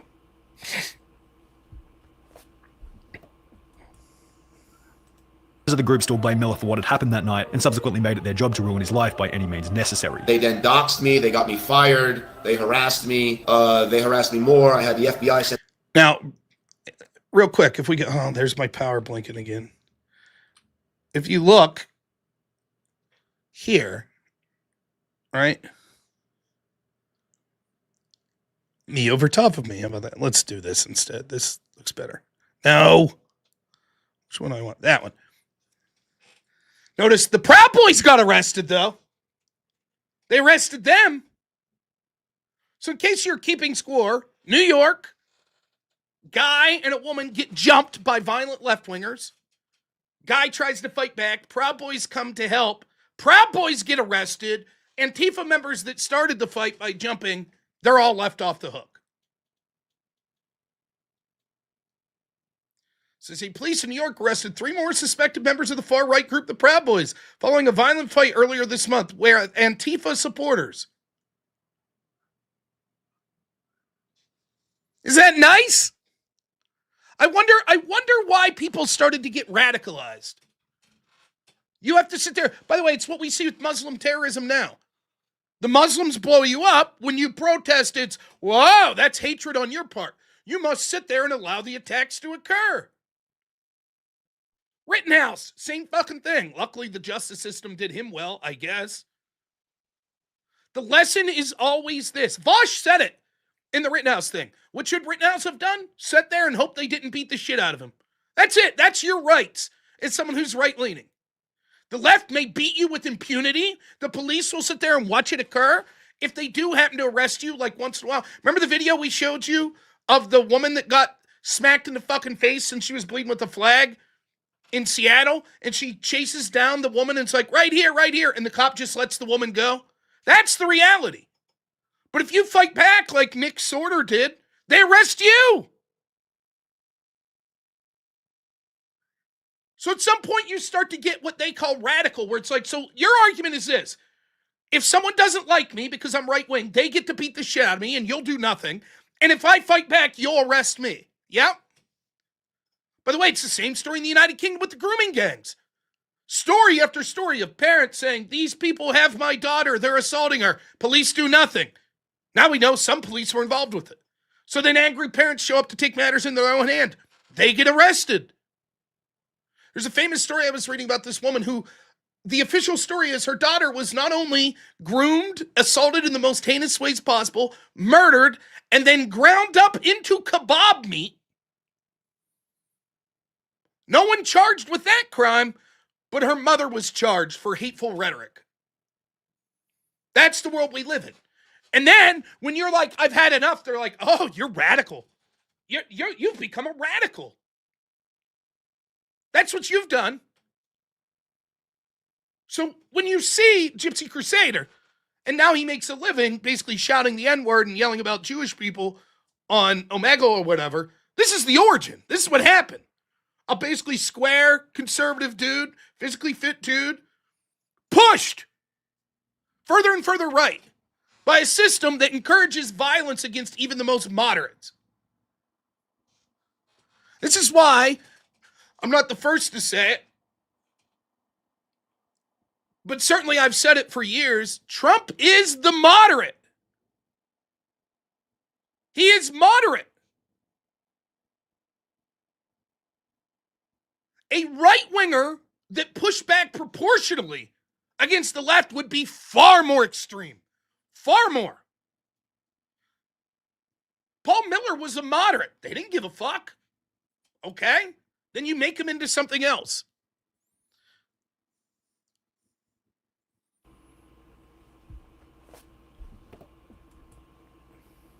Members of the group still blame Miller for what had happened that night and subsequently made it their job to ruin his life by any means necessary. They then doxed me, they got me fired, they harassed me more, I had the FBI sent to my house. Amplifying his hatred for their movement even more. So they decide to ruin his life. A journalist that was there, granted a right-wing journalist, a conservative journalist, but who wasn't even a Proud Boy, they beat the shit out of him, and then because Proud Boys helped defend him, they're like, we're going to ruin your life. We're going to dox you. We're going to make false claims about you to force the FBI to show up to your house, etc., etc. Isn't that great that that's how our justice system works? They get away with using physical violence and then abuse the justice system to harass this guy who at this point has done nothing wrong.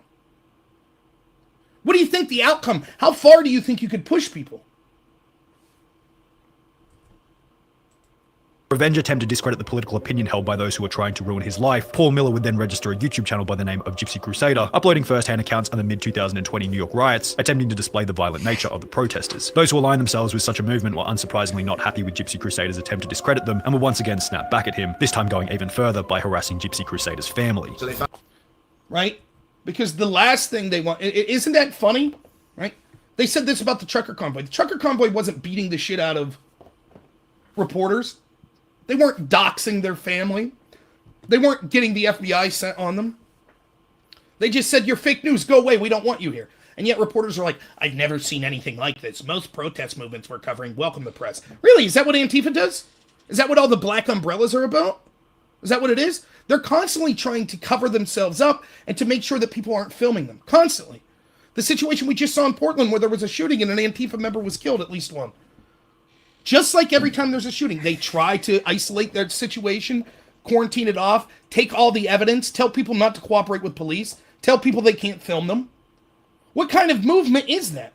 And so this guy's big sin was he showed violence from Antifa and from Black Lives Matter.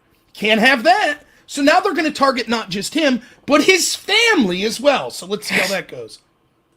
my mother's business. They harassed my mother for weeks and weeks and weeks. They called her for weeks on end. Then they finally came to my mother's house looking for me, not knowing that I don't live there. Also putting him in a position where he was completely unemployable. They proceeded to dox me again and then get me fired from my personal training job, and then I was not able to make money anymore. Understandably, once again, Paul wasn't too happy with this. However, rather than... So they dox him, they dox his mom. He's now unemployable because they continue to harass his place of work and things like that. So now the guy, he can't even do his career. He's had the FBI sent on him. His parents have been attacked. And for what? Because he got the shit beat out of him by a bunch of radical lefties and then started filming and reporting on the other violence that they were committing. So far, that's his crime. And that cost him his livelihood. And yet, the people that were beating him and were beating other people in the street, they get away with impunity.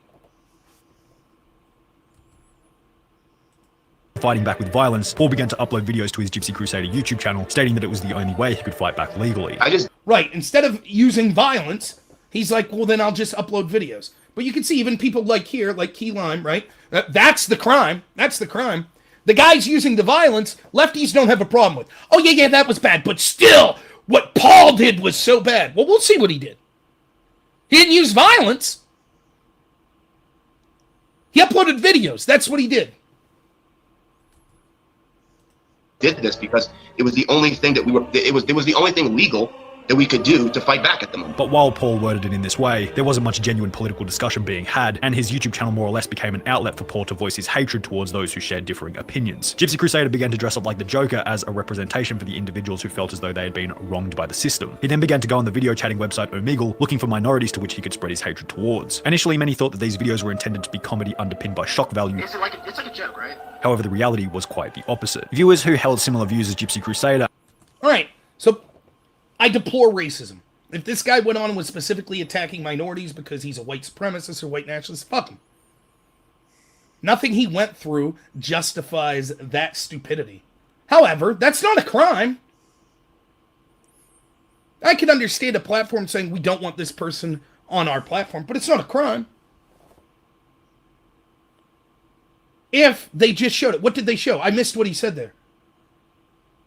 They said, is it a joke? And he shook his head. What did he say, Keelan? Go ahead. Go ahead. What exactly did he say? Go ahead, Keelan. Would you like me to go back? Did anybody else see it? So Keelan, one of our lefties in our chat here, says they just showed it. Did anybody else see what he was saying in the chat? That was an example of that? You seem to be very confident that he just said, go ahead. What was it? Go ahead. What was the quote?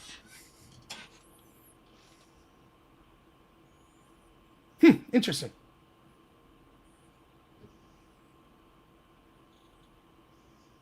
Interesting. So yeah, even if you go through terrible things, that doesn't justify you becoming a racist. But let's not kid ourselves.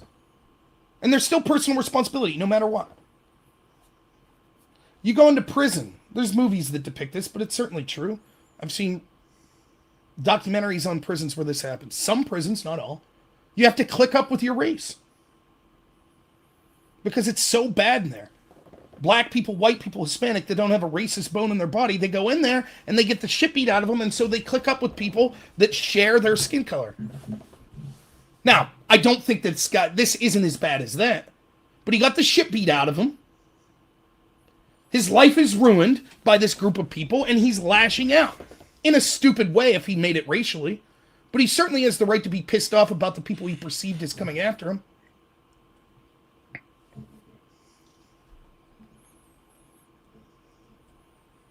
Keep going.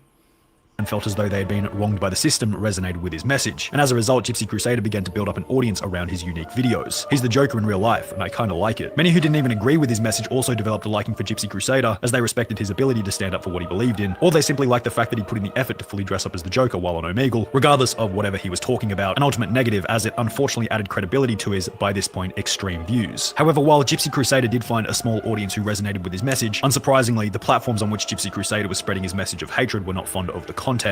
Now, I don't blame that. Like, I mentioned this the other day when I was arguing with the Groypers, right? I don't like kicking people off these platforms, but they're also going to make business. If you're on there spreading racial hatred, of course they're going to say, this harms our bottom line. That's different than censoring people for political views, which they also do all the time. Let future Rob here criticize older Rob. That's not true, though, is it? YouTube and Twitch isn't going to cut you off for racial hatred. There's plenty of channels that have plenty of racial hatred on YouTube, on Twitch, etc. It's only if you're attacking one race is it okay. You could attack whites all day. No problem. You can make a fucking killing off that. No problem. The advertisers won't care. The platforms won't care. No problem. So, I guess younger Rob there was incorrect. It's not just if you do racial hatred, you'll get kicked off.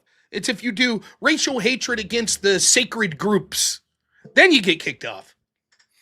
Now, ultimately, the point I'm trying to make there, and I'm sure I'll get into this, is one that I still stand by. Like, I might piss and moan about YouTube and their TOS policies and this and that, and for that matter, the other. It does afford me a chance to make a living. That's true. And I'm not an idiot. Like, if I come on here and I just start yelling N-word, N-word, N-word, N-word, N-word, N-word, right? I know that YouTube's going to be like, yeah, dude, no, you can't do that. We can't allow you to be monetized and have ads. We're interested in making money. This is going to hurt our bottom line. Sorry, no. I get it. Like it or not, I operate within that system. And to be honest, although I have massive problems and complaints, it's still a system that affords me a way of life that and an access to people that I otherwise wouldn't be able to have. So you play the game. You don't sell out. Yeah. I'm speaking now. Right. So, but I understand it. this was the whole thing with Politically Provoked. You know, I personally think it sucks that Politically Provoked at one point got banned off YouTube. I don't know if they still are. But on the other hand, you had to know you're on YouTube and you're doing live shows where you have people come on and they're just yelling the N-word over and over again at black people. You have to know, okay, I know what YouTube's going to say. And you could be like, well, that's not fair. Okay, it's not fair in your head. That's fine. And yet you're still kicked off the platform.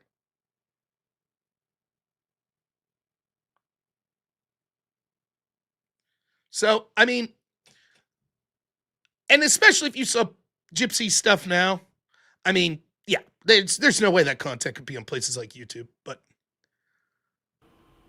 if you're actually being, and again, I haven't seen exactly what Gypsy Crusader was saying, but I'll take their word for it that he was saying some racist shit. Okay, so I don't blame YouTube, Facebook, places like that for saying we don't want that here.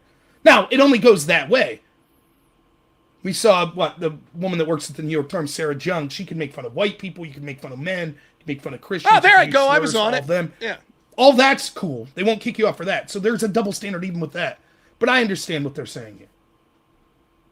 Good job, younger Rob. You got Paul it. Miller was slowly banned on every social media platform one by one. YouTube, then Instagram, Twitter, Twitch, Facebook, pushing him further and further to less well-known streaming sites, ultimately shrinking his audience. Now keep in mind, that's how he's making money at this point. Because his livelihood's been ruined by radical leftists. Can't get a job, his mother's being attacked, so now he's making his money online. Is this persona that he's created, now he's going to lose that as well. By the end of the bannings in succession, only a few small websites such as bitwave.tv and Telegram would continue to let him spread his message. However, the viewership on these websites was so small that he was unable to grow. His life. Now, I know what I'm thinking at this point is, right? So he snaps, right? He commits some heinous crime. They said at the beginning he's looking at 30 years. Right, that's what I'm saying, Nico. What did he do? It's going to be horrific. He snapped. What guesses do you have? What do you think he did? Harm his family? Harm himself? Did he go in some road rage thing? Did he smash into someone's home or political office of people he didn't like? What was his crime? They didn't really show what his message of hatred was. No, I don't, Cleano. So let's see what his crime is. That he's looking at 30 years. Streams were garnering a viewership of around 1,000 people per stream, and it seemed as though Paul Miller's extremely short time in the sun was already coming to an end. However, Gypsy Crusader didn't only capture the attention of the social media platforms from which he was being banned, he also began to grab the attention of an external entity with far more power than any social media website, the US government and the FBI. The Anti-Defamation League said they approached the feds when Miller became more radical last year. The question regarding Gypsy... So the ADL, they don't have any political spin. They went to the FBI and said the guy's becoming radical. So at this point, it's like he made terroristic threats. He threatened people. Threatened to use violence against people. The actual violence that people used against him, unprosecuted, but he threatened violence and they're going to prosecute. So that's where it's going, right? The ADL. Isn't that nice that the FBI is listening to the ADL? Garbage organization that they are. Just they don't care. They don't care if a left-winger attacks Jewish interest or things like that. Just like the Southern Poverty. Hey, thanks so much, Mix a lot. I appreciate the cheer. They don't care, right? Well, you used to have cool graphics. Huh? They're cool with left-wing hatred and bigotry. But our FBI is now investigating people at their behest, so that's great. So let's see what he did. Crusader's actions was no longer, is this appropriate for social media, but rather become, is this appropriate for society? Gypsy Crusader had already been on the US government's radar after prior charges in 2006, 2007, and 2018, which were going to come in handy if the FBI wanted to put Paul Miller behind. So, 2006, at the age of 18, he was convicted, or he was charged with aggravated assault.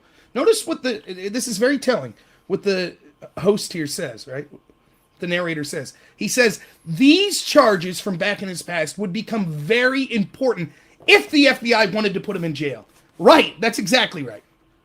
If they wanted to take this guy, they didn't want to take him down for these charges. But if they wanted to take him down because they didn't like his message, then they could use these charges.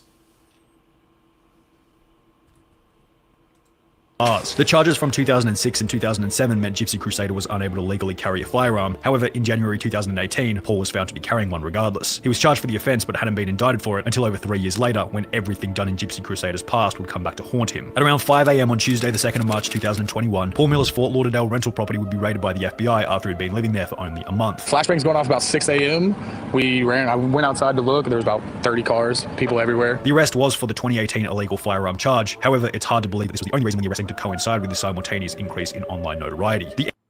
So, I'm sure I'm going to talk about this, but I do want to mention, isn't that funny? Remember when the whole Hunter Biden thing was going on about charging him for illegally having a firearm, and all the left collectively were like, they never charge people years later for that shit. Ever. They went into Gypsy's house with flashbangs, 30 fucking armed agents.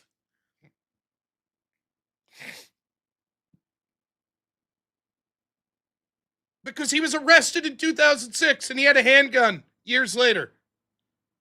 Now, this may shock you to know. I used to look up the studies of these. I haven't done this in a while. Hundreds of thousands of people a year are felons that either get caught with firearms or attempt to buy firearms. You know how many the feds end up charging? Like around 10 a year. Over hundreds of thousands. So here's an example of, just as you heard from this person doing the video here. The ADL, we don't like Paul Miller. The left, they don't like his message. Remember, he had the shit beat out of him by Antifa. Proud Boys come to his aid. Proud Boys get arrested. Antifa guys get charges dropped. Antifa harasses his mom, harasses his place of work, constantly flag him on his video. He can't make money anymore, so he becomes more and more extreme and has to go to lesser and lesser platforms like Bitwave. Now he gets reported by the ADL, which gets the FBI to raid his house for owning a gun. A charge that hundreds of thousands of times. You can turn on, right now, you can find a dozen stories a week about some fucking felon that's been left out of prison 30 fucking times, that stabbed someone to death or sexually assault someone or whatever, that got caught with guns and they never charged it and blah, blah, blah. Because the real crime is what Gypsy Crusader did. Said uncomfortable things defending white people. That's the crime. It's more than politics. You can't do that. You can't be a right-winger and have controversial opinions. You can't be a white person and have racial opinions. You can't be a Christian and have dominant religious opinions. You can't do that. You can't insult Muhammad. You can insult Jesus, no problem. That was Gypsy Crusader's real crime. The left-wing groups like the Southern Poverty Law Center and the ADL didn't like him. And the FBI says, oh boy, we do what those groups tell us.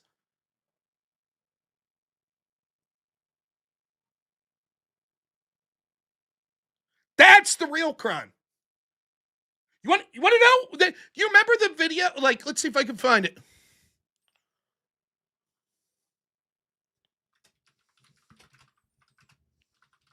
I can't even show the real picture, so.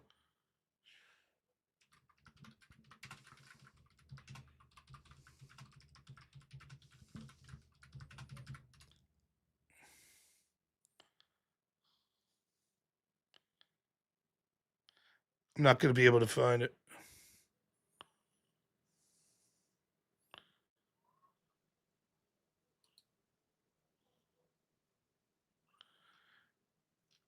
There's a picture. It was animated.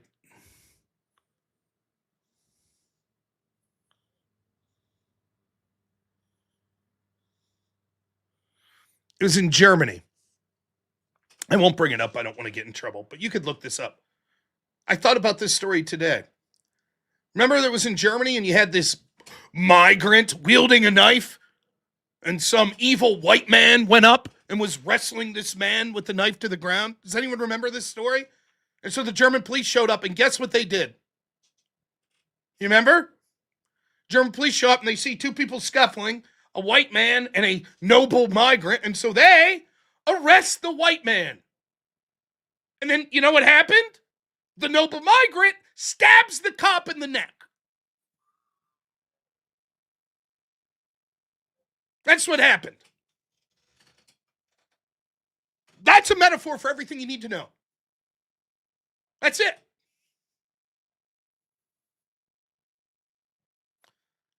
You're white, you're whatever. You're not one of the minorities. You don't present the ideas. You're critical of the left. You're critical of a minority group. You're critical of Islam. You're critical of one of these groups that are deemed oppressed. That's a sin. That's the gravest sin. That's how you could have a world where just this week, a Muslim terrorist goes into a synagogue to shoot. I don't give a fuck what you think about Israel. Goes into a synagogue to shoot children.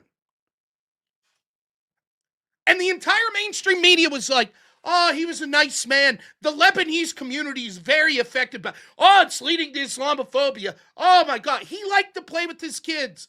He had family that was harmed. He had family that was harmed in Lebanon. Oh, you mean Hezbollah members? You're more of a piece of shit in the eyes of our dominant institutions for being like, I don't like Muslim terrorists. There's something fucked up.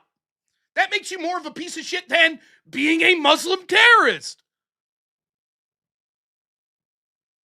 That's Gypsy Crusader's crime. That's his crime.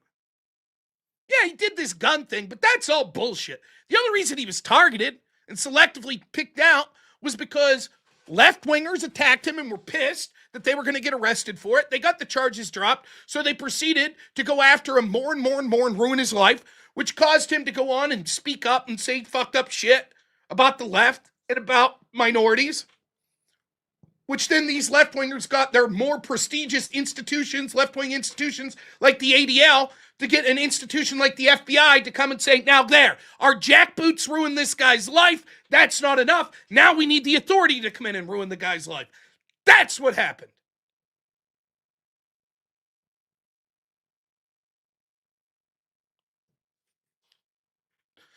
I'm assuming younger Rob will say that sort of stuff here, but I just wanted to bring it out in light of the news today.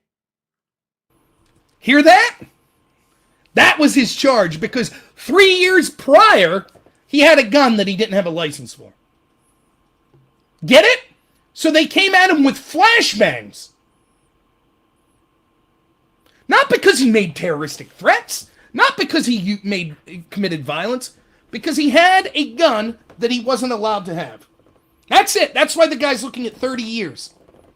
Now, let's just take a random left-wing person and see if they had charges prior, and so then they ended up with an illegal gun. I don't know. Let's just pick one at random. Let's think. Can we think of a left-winger that had illegally had a gun and was found out? Hunter Biden. Let's take Hunter Biden. Is Biden's kid looking at 30 years? Oh, he's not. All the charges were dropped. How many times have we seen left-wingers just take one industry, the entertainment industry? How many times do we see rappers with illegal guns in photos? How many times do we see, anytime we see like the police, they want to politicize a police shooting and they show someone like George Floyd or something like, how many times people like that do we see pictures of them wielding guns that they weren't allowed to have?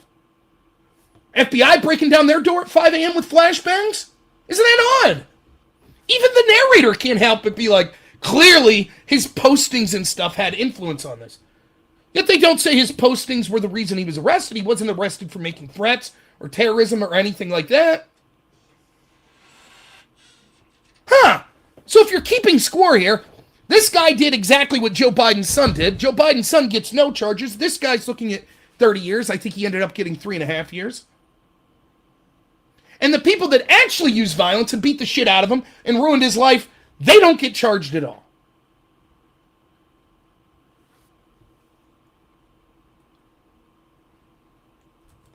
Let's finish it up.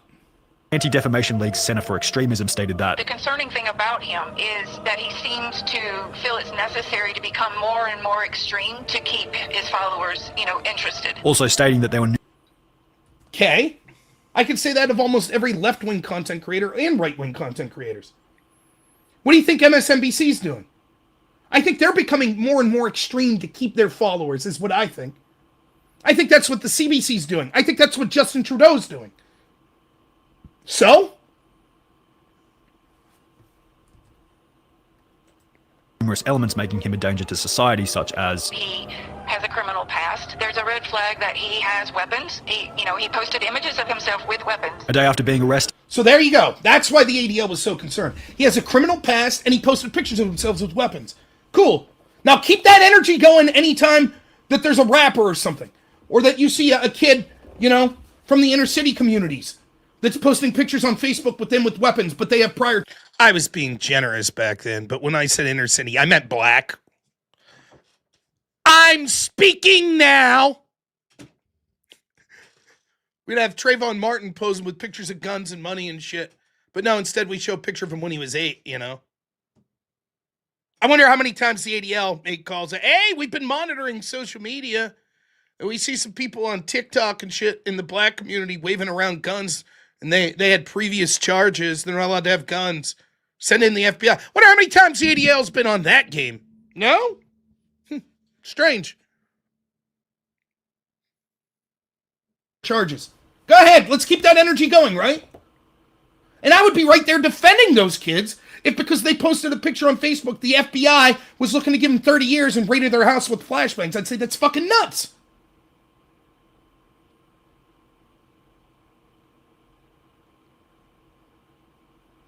But that's it. That's why the ADL was really concerned. He had a criminal past and he had weapons. Gypsy Crusader went to trial, which went down as follows. During his federal court hearing, his lawyer said Paul Miller was ready to stay off the internet and wear a tracking device, but the judge determined he was a threat to the community and should not be released awaiting trial. Articles. No bail for him. Now, the Black Lives Matter guy that just got bailed out for shooting a Republican candidate for mayor, bail for him. They're releasing everyone from bail and violent crimes all through these inner cities, but not this guy. He don't get bail. No bail for him. He's dangerous.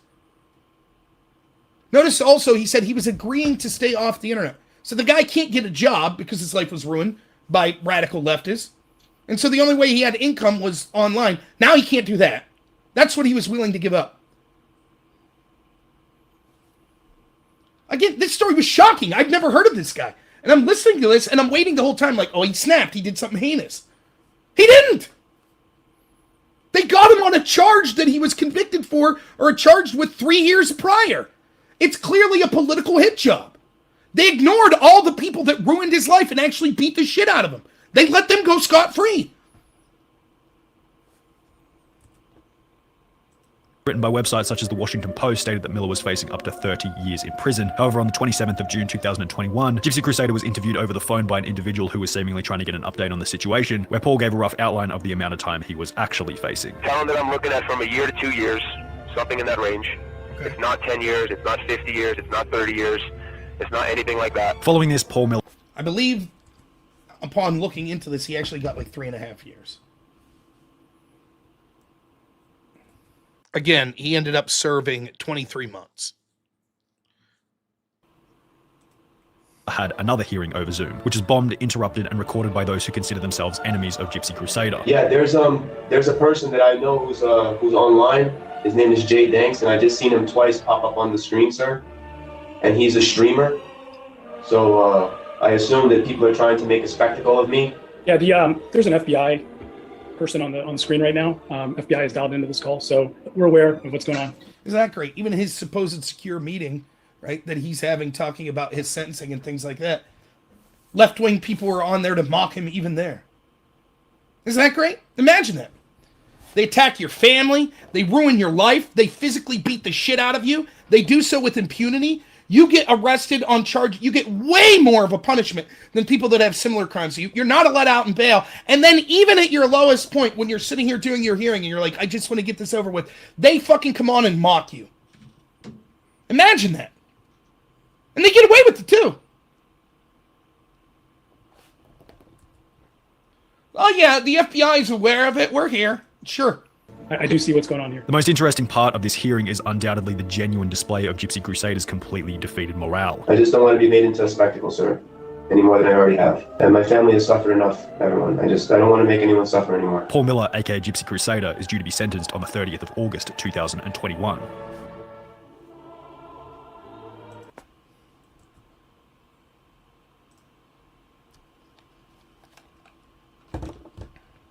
That's the society we live in. In the West, in the United States and Canada, you could burn down buildings, you could sanction off 6 city blocks, kill young African Americans, beat the shit out of people that want to go to conservative events, that want to see conservative speakers online. You can do all that shit with basic impunity. But if the conservative pushes back, not even with violence, throw the fucking book at him. That's what it was. It was wrongthink. Look at the McClowskys. Remember? I believe, where were they? St. Louis, perhaps? Bunch of rioters break into their gated home, start issuing threats. The McClowskys come out with firearms. They called the police wouldn't show up. They called their private security wouldn't show up. So they went outside and brandished firearms and said, get off of our property. And for that, they're charged and not the people that broke into their property.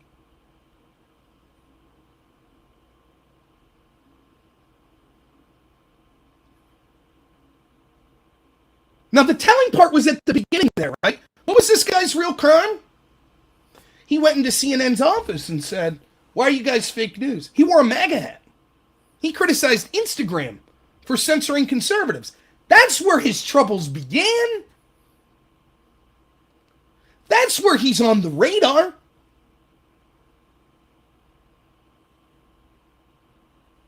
The couple was charged, I believe, and sentenced to a small amount. I don't know if it was commuted or pardoned eventually. Yeah, he was a Trump supporter. Now, allegedly a racist? Perhaps so. Oh well. I know more left-wing racists than I do right-wings.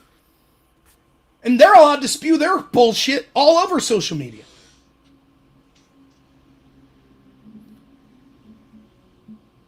Call him out for his racism. I just want an equal justice system. I don't want a society that radicalizes people because basically the FBI and the ADL and the media and the police, they say, it's okay. If left-wingers want to gather and beat the shit out of right-wingers that want to go somewhere, no problem. They get away with impunity. But if the right-wingers post some shit online, we're going to dig through their past and find anything we can to justify locking them up for as long as we want. That's the reality. That's why Merrick Garland could go after parents at teacher conferences as domestic terrorists. That's why January 6 people that aren't even accused of violence can be locked up without bail in horrific conditions and be threatened with things like 10 years. But the people that were burning down buildings, no problem. Our vice president bails them out. That's why that shit, the left could riot and loot and do anything they want. But if some truckers have a convoy, all of a sudden we declare martial law in Canada. Martial law. Freeze their bank accounts. We need to investigate people that donated up to $40. A coffee shop that served these people coffee, police better show up. Oh, now we need to extend the emergency powers, the martial law. We need to, even though the convoy's no longer blocking access, we still need to extend martial law. We need to continue to go after them. When people were burning down churches in Canada, based on a lie that there were mass graves of indigenous peoples, Justin Trudeau said, I understand their anger.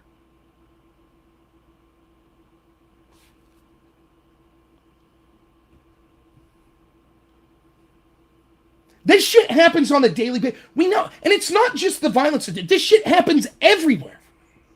On a daily basis. You're at work. A lefty in your work wants to throw it in your face, their political opinions, yell at you, accuse you of shit. No problem. You do it back to them, you're out.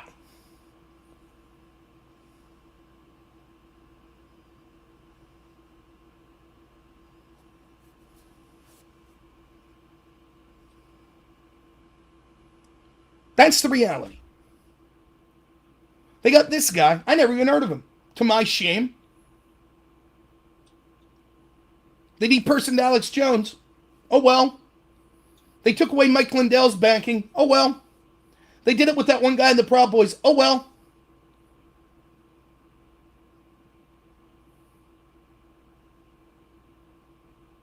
And it'll come for you. So I just thought that was an interesting story that highlighted the double standard in our law enforcement system, intelligence agencies, media, etc. Wow, young Rob. What a youngster. And for all of you telling me that I have to wear a hat, look, it's gotten worse. No! That guy had more hair, and it wasn't looking good back then. That was 37-year-old Rob, 41-year-old Rob. It's looking bleak up there. But now I got this cool Normal America hat. See how even a bald asshole like me could look cool wearing this cool Normal America hat? I know what you're thinking. Where can I get one of those? Well, you can get one of those at robnoerr.shop. That's right. At robnoerr.shop, you can pick up not only a cool Normal America hat, but t-shirts and hoodies. You too could be a bald asshole that everyone thinks cool. Sizes to match you, so head on over once more. robnoerr.shop. You could do it. You too could look cool. So there it is, Gypsy Crusader. Gypsy, congratulations on your win yesterday. Fuck them. Fuck the haters. I think some of the race stuff's way over the top. I really do. I'm not going to sit here and cheer on it. Do I think that you're terrible if you want to be tribal and concerned with your race first? Nope. Do I think that it's funny to make fun of other races, even if it's white or black? Sure. If the joke's funny, I do. But I understand a man being made more fucking radical because the current system we have set up rewards or ignores all of the hatred against him and then hyperfixates and punishes every time he wants to push back. Fuck him. And I'll stick up for that any day of the week. Will wearing this hat turn women bald? I don't know. They do come with a lot of testosterone, so only wear if you're a very feminine woman. We don't want to create any lesbians, you know.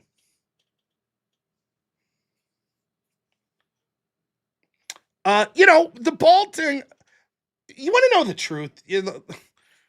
I promise I'll get to super chats right after this. So, you want to know why I grew a beard? I was clean shaven all through high school because I'm lazy.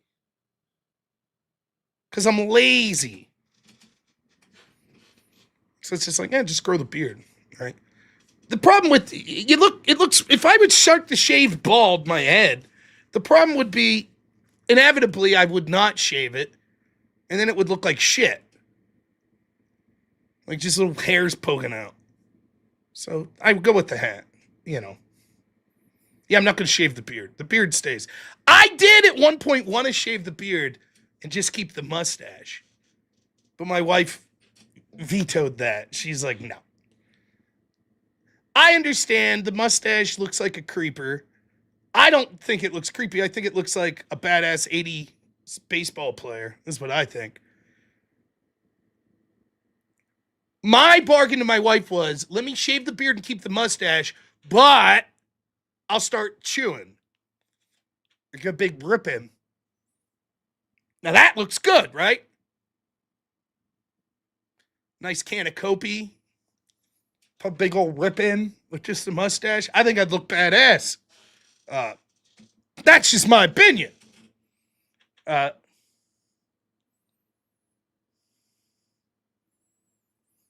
it might be true. You can be as radical as you want, but being radical and having over 800 rounds and an illegal rifle in your dryer is just asking to get locked up by the feds.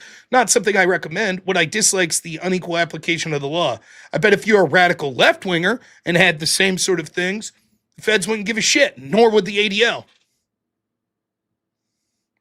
He was targeted for his rhetoric. Grizz Wintergreen, says Zach. Nice. I remember one time, I was never much of a tobacco man. I had asthma, so I didn't smoke. And I was at this party once, like my first year of college. I was like 18. We were drinking. And I came up, put a big rip of Copenhagen. Then I got some Red Man side chew. Put it in. I fucking looked like a boss. And I was like, I ain't gonna spit. Fucking spit. So I was like, I chewed once or twice in my life, but I was like big man for like 5 minutes. Like, I don't need spit. Just swallow the old spit. My gosh, was I sick. Fucking so much nicotine my head was spinning. I am such a puss. Even fucking Andrew and them are all in these fucking Alps or Zins or whatever, the nicotine pouches. I could do it for like 2 minutes, then I gotta toss it because it just, ugh. I've just never done nicotine really my whole life. My wife laughs at me. She's like, you're such a puss. Don't even start. You're 40. Don't even fucking.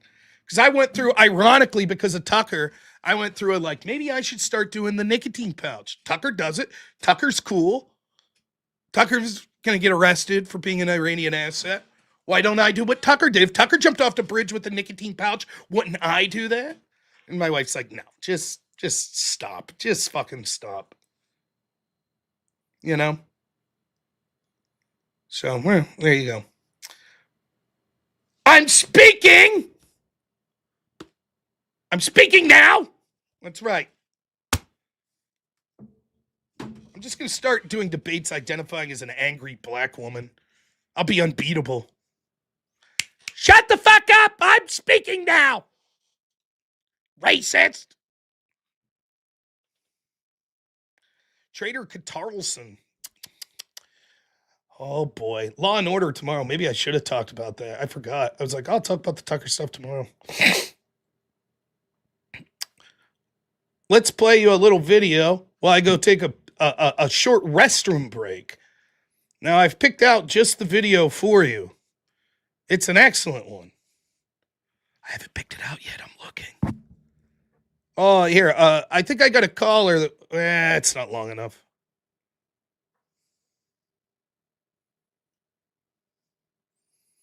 You know, Gypsy Crusader. I don't respect the Nazi iconography. I don't.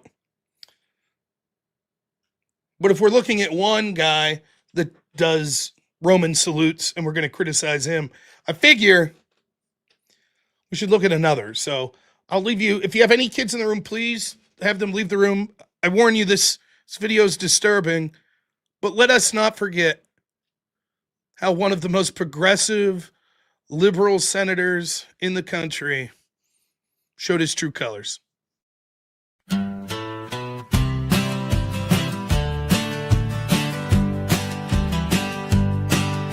Spring had come and the snow melted. The children played and puppies gathered. A new dawn for the red, white, and blue. But all the sudden clouds gathered over my town, and all that mattered coming from the leaders we looked up to. The darkness formed and the country shuddered. Children cried unto their mothers as the thunder shook this country to the core. The man who came from the people, the Democrats who came out as evil, they would change this country and its lore. Cory Booker gave a Nazi salute.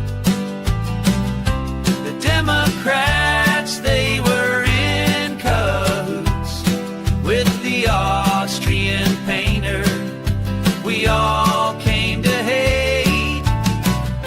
The media laughed and cheered him on. The innocence of this country gone. The day the hate consumed the USA.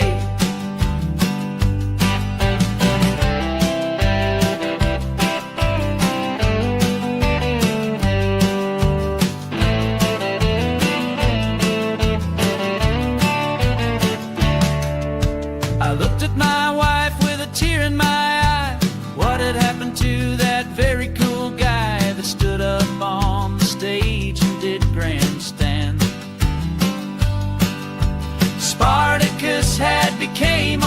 foster the very thing he once warned us of, and now anger and hatred ruled the land. Cory Booker gave a Nazi salute. The Democrats, they were in cahoots with the Austrian painter. We all came to hate. The media cheered him on. The innocence of this country gone. The day the hate consumed the USA.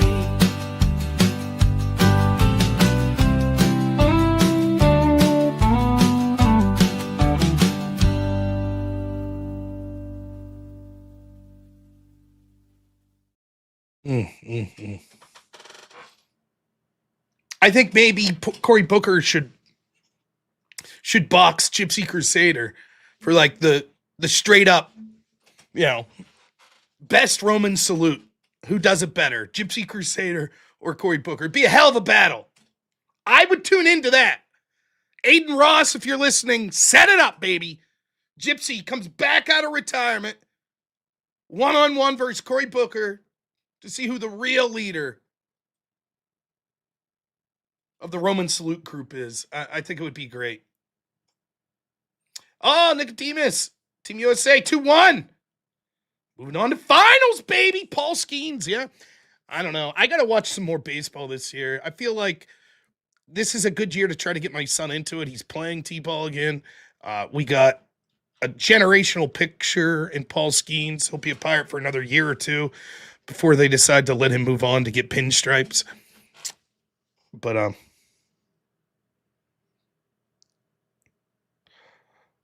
Tucker Carlson, let's read Super Chats, and then I'll talk about Tucker Carlson real quick. We got to get to our goal at 357. Listen, I don't want to be a jerk about this. I was going to keep this to myself. I couldn't even believe this. I was shocked. Absolutely shocked. I get a lot of fucked up shit that gets sent to me. Hate messages, potential lawsuits, all kinds of stupid shit. But this shook me. I'm reading some messages to some of my videos, and you're not going to believe 2 days ago what this guy sent. This guy, Austin Hall, claims that raising $357 a day is, quote, highly unreasonable. I was shocked. I was absolutely shocked. I couldn't believe it. That's the type of rhetoric that I'm still getting on my channel from 2 days ago. Brutal. It's really brutal. So let's not leave this guy win. And I just want to say about Austin Hall. Allegedly, Austin Hall, and I'm just saying allegedly, Austin Hall is a big fan of the book I'm Speaking Now. Black women share their truth in 101 stories of love, courage, and hope. He's allegedly a big fan. So, just saying. So get those donos in. Let's read some of those donos.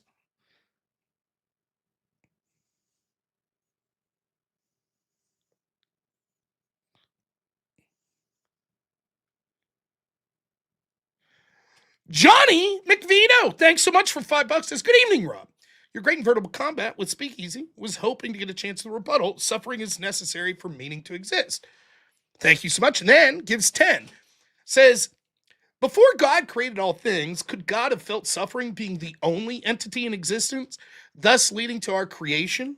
So meaning would not exist without God suffering to make it necessary. Now, I'm no theologian, nor am I a philosopher. But let me attempt to answer as to why the answer might be no. Is it not that suffering is basically defined as absence of God and godliness? I don't know that it's possible for God to suffer. I don't know that God has emotions in the same sense that humans do, such as that. I'm not sure. I'll be honest with you, man. I don't want to blaspheme when I'm doing these like religious debates and stuff like that. We're agreeing on the important shit, right? When I'm on and I'm debating, most of the time I'm debating the side I don't even gut feeling agree with, but I'm sort of thinking it through. So it would be an interesting question to ask someone who's more like theologically sound than me, whether or not God himself suffered before creation of angels and other beings. I don't know. My gut is they would say no. But thank you, Sam Slenderman, $5. Thank you, my friend. Caleb, who has a great channel talking about knives. $5 is late fee. Get those donos in and don't forget to smash that thumbs up. Thank you. Only Mr. Bill, who has a great channel, who has the insane radical cousin named Bill Tifa that always comes on. This guy's a lunatic. I don't know how Mr. Bill deals with them. $2 says just another day in PDX 2019, 2020, 21. I need to move. I hear you, man. Tough times up there. Joseph Romano, $5. Thank you. And then look at this Chad coming in. Gooberang, $50. Thank you so much, sir. Quite the photo there. And Johnny McVito for $2 says, were we not created in his image? I appreciate it. Yeah, but that doesn't, just because we're created in his image doesn't mean that we experience all the thoughts, etc. of God, I would say. Baxter Boy, $5. Thank you. We're almost there. We'll make the goal. Now listen, Rumblers. I know I don't read the Rumble chat as much. I'm looking into ways to make this better. Someone's got to give at least a $2 donation. The YouTube people will never let you hear the end of it. You know how they are. Christopher Scott, $5 says, God would know of suffering, not the actual experience of it. Suffering would be the privation of God. So experiencing it would be contradictory. There you go. That's sort of where I would lean. Austin Hall's watching me exclusively on Twitch. The bastard! All right. I probably got another... Somehow I made it out of this show so far without any whip songs, which is a nice reprieve.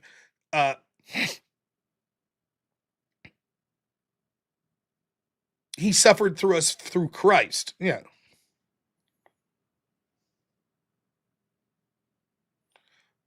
There you go. But did he suffer before Christ? Sniper, what's up, man? I hope your family's doing well. $2 says, used to be able to buy 2 McChickens for this price. Thanks, Trump. Thanks, Biden. Thanks, Obama. Thanks, Bush. Rotten bastards. Tucker Carlson. All right.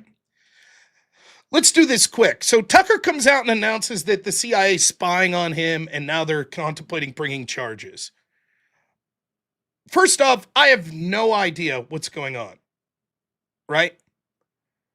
It could be that it is exactly as Tucker's saying. It could be that that the CIA was spying on Iranians or Russians who were in communication with Tucker, and so that Tucker's name came up.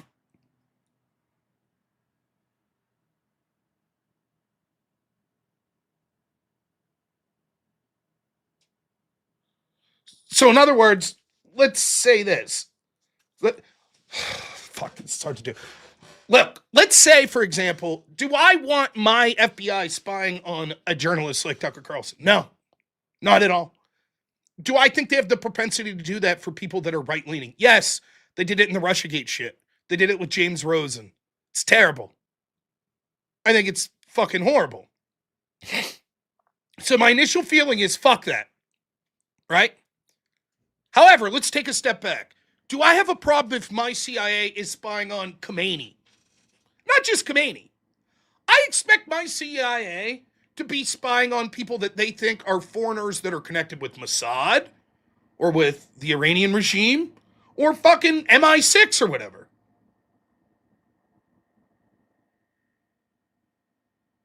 Right? Wouldn't you expect that? I mean, in this case, we're talking about Iran.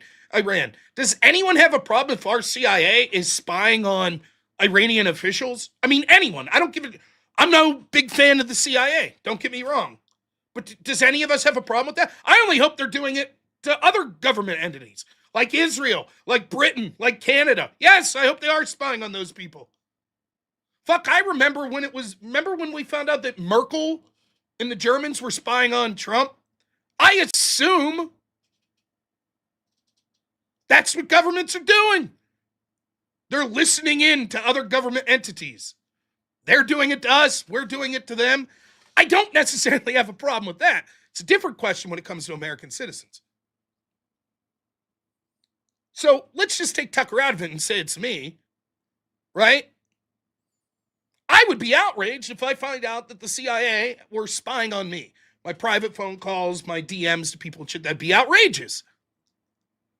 But if I have a guest on next week's show and I'm like, ladies and gentlemen, Khomeini is coming on the show next week. And I'm emailing his team like, what time can you do the show? Here's the sort of things I'm going to talk about. I would kind of expect the CIA to eventually read that email. Not because they were spying on me, but because they're spying on Khomeini. Right? And I would say, I get it. I might not be happy about that. And then if it's unmasked later for the public, that might piss me off.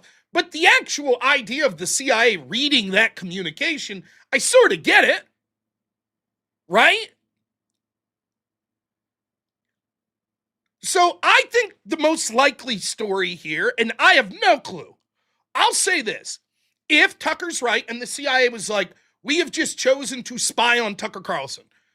Now, he has talked about this in the past, that he was made aware that the Biden administration was looking into his communications. And if to the extent that's true, it's fucking terrible. It's ridiculous. If he has been targeted with the FISA warrant or something like that, it's absolutely fucking outrageous. If he's interviewing Vladimir Putin and he's talking to Iranian officials and the government was already spying on people connected to Vladimir Putin and Russia and Iranian officials, I'm not surprised that Tucker's communications came up to the extent that he was having communications with those people. And I'm not super outraged by that. The problem is, Tucker's statement makes it sound like the CIA was like, Tucker Carlson's a danger, let's spy on him. And I don't know I would bet if we get an explanation, it'll be, if to the extent that any of this, it could all be bullshit, but to the extent any of it's true, my guess is what you'll hear from the Trump administration's like, look, we're fucking spying on the Iranians, and this dude was talking to them. So yeah, his name came up. We didn't go public and tell people, oh, Tucker Carlson. But we didn't do that. Tucker did that. That's not on us. Now, if they decide to charge Tucker, that would be outrageous. Unless he did some shit worth charging, which obviously I haven't seen evidence. If he's just talking to Iranians in a journalistic capacity or Russians or whatever, I don't have a problem with that. I don't think he should be charged. But if he's literally like giving state secrets, like if he sat down in a room with Donald Trump and Trump said, and Tucker was like, I don't think we should bomb Iran. Cool. I sort of agree with Tucker there. And Trump was like, here's our plan. Here's what we're going to do, blah, blah, blah. And then Tucker went and told that shit to Iranians. That might be a problem.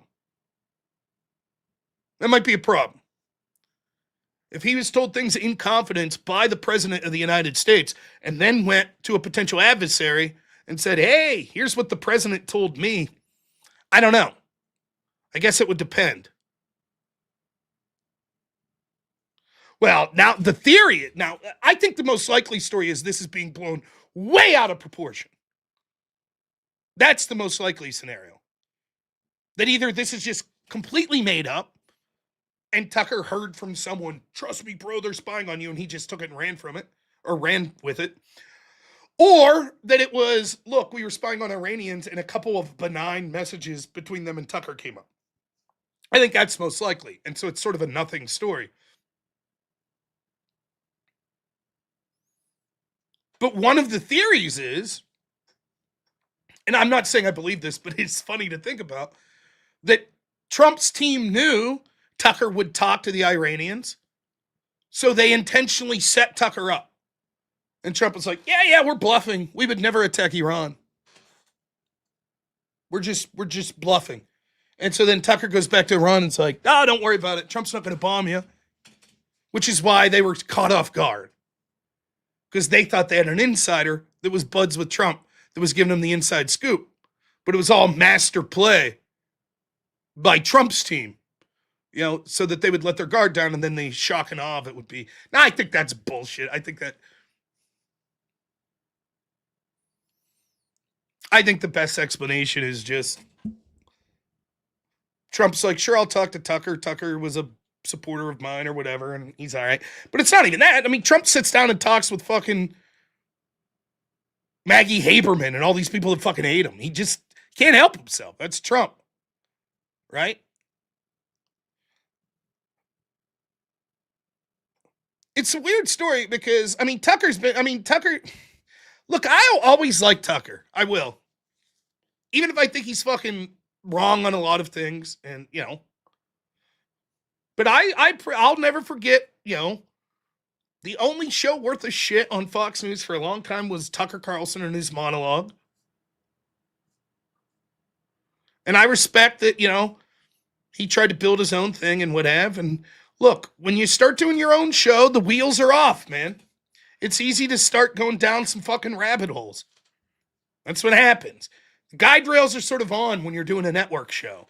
Yeah, man, don't say that. You got producers, you got this, that. When you're doing your own thing, you go wherever you want.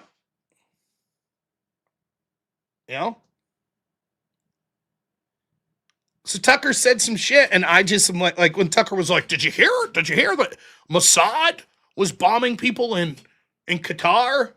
And then the Qatar government comes out and is like, yeah, no, that didn't happen. But I'm dealing with people that are like, oh, Mossad did this. Trust. And I'm like, maybe, but what am I, like the night that story broke, if you're watching my channel, I'm like, what am I supposed to do with it? There's no evidence. It's just a claim. Tucker even says in the claim, they're not reporting it. No one's reporting this. It's like, okay, well, what am I supposed to do? And it could be true. If it's true, it's fucked. Could be completely lied. The government of Qatar, for what it's worth, was like, no, that didn't happen. I suppose it still could have happened. I don't know.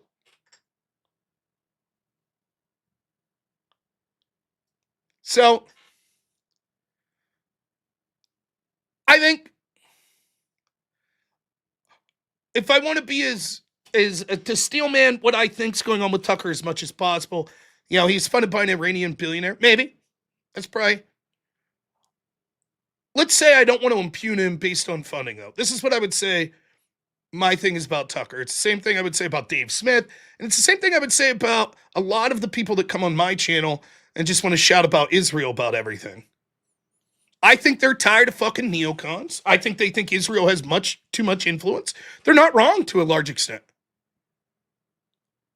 Israel, for whatever you think of Israel, everybody at this point, I'm certainly not pandering to the I hate Israel crowd because those people hate me at this point. Just go read my messages under my videos because I don't think that Israel's responsible for every bad thing that ever happens in our country. I do think they have too much influence. I think a lot of these foreign countries have too much influence, and Israel's one of them for sure. Yep. And so I think people like Tucker and those see that, and they're, for whatever reason, they're fixated on that, and they don't like the neocon agenda. And they see, as I do, Trump becoming basically a neocon president.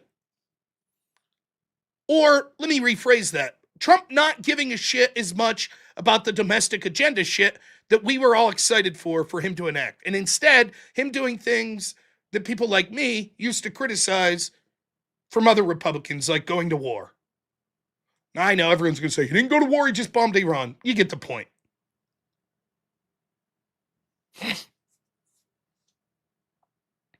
And so, what do? When you're in that position, you're like, I think he's becoming a neocon. You're lashing out. You're upset. And, sometimes you end up saying stuff that's foolish. So, I don't know. Like, this story, if you pressed me on it, Rob, what do you think the real story is? I think Tucker's blowing something that he heard out of proportion, and it didn't happen this way. It's not. It could have. I would not put it past our government to spy on a James O'Keefe or a Tucker Carlson or a Greg Gutfeld or a Nick Shirley. Do I think it would be beyond our intel agencies to spy on those people? No. But I just think in this case, what's most likely is it's either just fabricated or they're going to be like, yeah, we saw Tucker's emails, but that's because we were spying on Iran and we're not doing anything with it. That's what I think. So we'll see, though. I guess that's all I could say right now. It's all speculation on everyone's part because no one's brought receipts. It's just people speculating on what could be the case. And if you don't like Tucker, you're like, yeah, fuck him. He's a traitor. He deserves this. And if you do like Tucker, you're like, oh, here's the corrupt government again. You know, they're going after Tucker because of Israel. So there, I hope that answers the position a little. Jesse Marquez, $10 says, it's Lent, so I can't have pizza anyways. Thank you for the $10. Really appreciate it. And pick it up. Thank you for becoming a member. There we go. The Rumble monies came in. F it button. What's up, man? $5 says, my truth is them bitches be lying. Its truth, in fact, will be respected as such. For we, the Rumble Tard delegation. 1776 and 2, Second Amendment ready. $2 says, that guy Caleb 776 on YouTube is awesome. Just saying. You said $2 on our side, right? Yes! It's almost like you know Caleb 1776. Dirty Sippy Cup gives $1, says you get half down the other half when you radicalize enough to suit my bigotry. I'm trying. And MT Alex, $5 says, YouTube people can suck it. Oh, look at that. Now listen, the YouTube people have donated more. But the Rumble people, they haven't failed to achieve their dono goal tonight. Just saying. He does. That's what I was thinking, Caleb. That guy sounds very handsome over there. Now, I had some stories for the Law and Order tomorrow. There's some stories. I got to find them. They were legal related. The one was the Tucker thing we're going to talk about. One of them was this judge. Did you see this judge that dissented about the spa? Where he's talking about big dick swinging. And he's like, I know that sounds weird, but this case is about big swinging dicks. And it's weird to hear that in a ruling, but it's also weird to see big swinging dicks when you're a woman and you go to the spa. It was actually a very funny thing. I am just, my Rumble is just normal America on Rumble. So that was good. Then there was another case, I forget that I wanted to bring up. The JAG thing, I think, is interesting. Pete Hegseth came down and said they're going to crack down on, like, sort of the JAG operations that you see in the Navy, which is, I was reading about, it's interesting. There was this court case, maybe we'll cover it tomorrow, where apparently they blame this white guy for, I didn't even know about this, for, like, firebombing a U.S. ship that apparently cost hundreds of millions of dollars in damage, and it was some Black Lives Matter dude, but they tried to blame this white guy. Interesting. So it is going to be a real jag-off.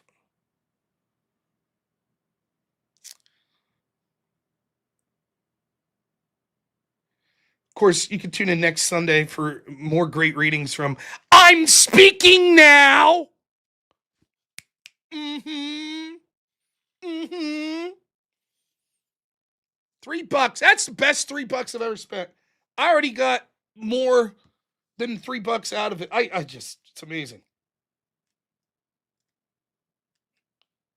Let's see. Does it have a, we got to thank you. This woman looks like a white lady. What's she doing? She is.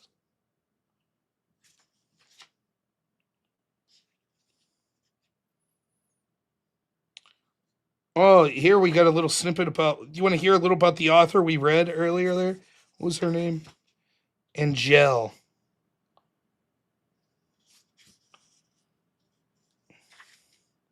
I didn't realize we could look up about the authors. Dr. Angel M. Jones. This was the author of the story we read. It says, she holds a bachelor. You want to guess what her degree's in? The one that wrote about the January 6th? Dr. Angel M. Jones. What do you think her degree's in? Want to take a guess? It's a bachelor's degree in... Oh my gosh. Okay, she has a bachelor's, but also a master's and a doctorate. Take a guess. Oh, close. Tech the Drifter gets close. It is a master's degree in African American or a bachelor in African American studies. Very good. The master's is in theology, but the doctorate, it's a doctorate of ministry in the philosophy. I'm not making this up. This is what it said. Where the fuck do you get this degree? Dr. Angel M. Jones holds a bachelor's degree in African American studies, master's in theology, and a doctorate of ministry in the philosophy of Dr. MLK's beloved community. Let me read that again. Were you aware that you could get a doctorate in, and I'm quoting now, ministry in the philosophy of Dr. MLK's beloved community? Amazing. She is an adjunct professor who uses the written and spoken word to reconcile racial division. Oh, it's got an email. I won't read that. A doctorate of ministry in the philosophy of Dr. MLK's beloved community. That's funny. I also have a doctorate in the edibleness of the Honorable Colonel Sanders extra crispy fried chicken. So, amazing. What a doctorate. Don't worry, I'm sure your tax dollars went to subsidize that fantastic education, but at least she's an adjunct professor still teaching people this shit.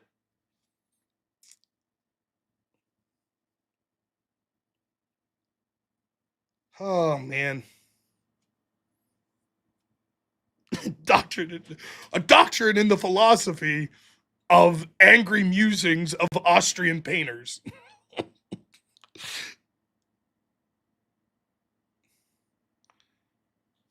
Oh, my goodness.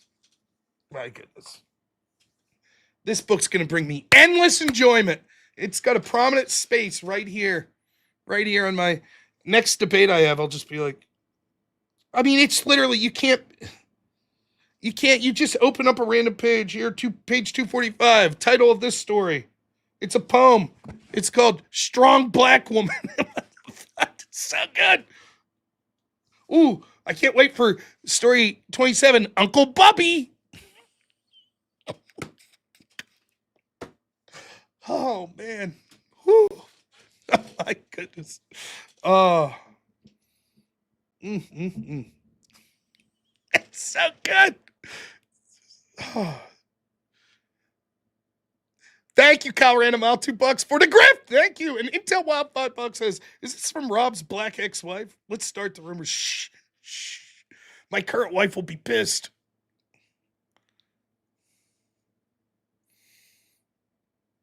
Oh my goodness.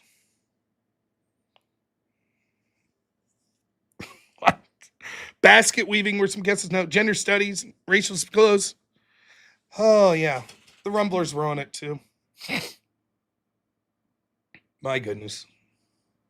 F it button over here on YouTube as well says, is it rude that I never thought to ask what she is saying? Nah. What's rude is this $5 comes out of my extra crispy pocket fund. Look, man. The stereotype about like fried chicken with black people, I fucking love KFC, but I'm a fat guy. So maybe, you know. Who was it? Dave Chappelle one time was like, if you don't like fried chicken, there's a problem with you. Like, yeah, I feel that. Intel Wild $5 says, I want a poem about strong Asian women. They would have to know martial arts or something, right?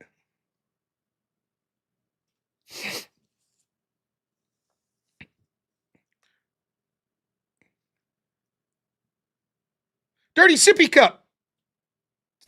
Buck says, you're sufficiently radical thus far. Thank you. I'll take that $1.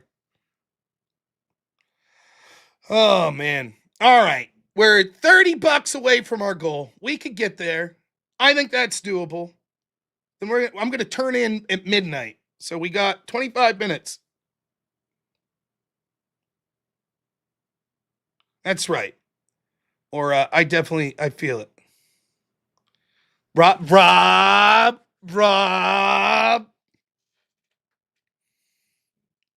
I like the Random Sunday show.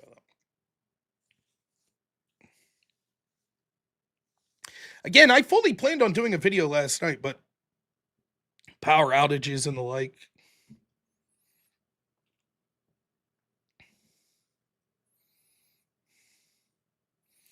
Now, for those of you fools that still haven't gone over to robnoerr.shop, that's right, robnoerr.shop, where you can get all of your Rob Noerr merch. Why don't you listen to what this gentleman said and how it helped him pick up ladies? It's a pretty handsome gentleman you'll see here. All right, well. Wait. I could let you out or, I didn't know you watched. Why does this suck? Why does the whole, it just sucks. It sucks. Sorry about the date and everything. Sorry it didn't work out so well. Yeah. May I pick you up next week? We'll go back out? I don't think so. Oh. All right, well.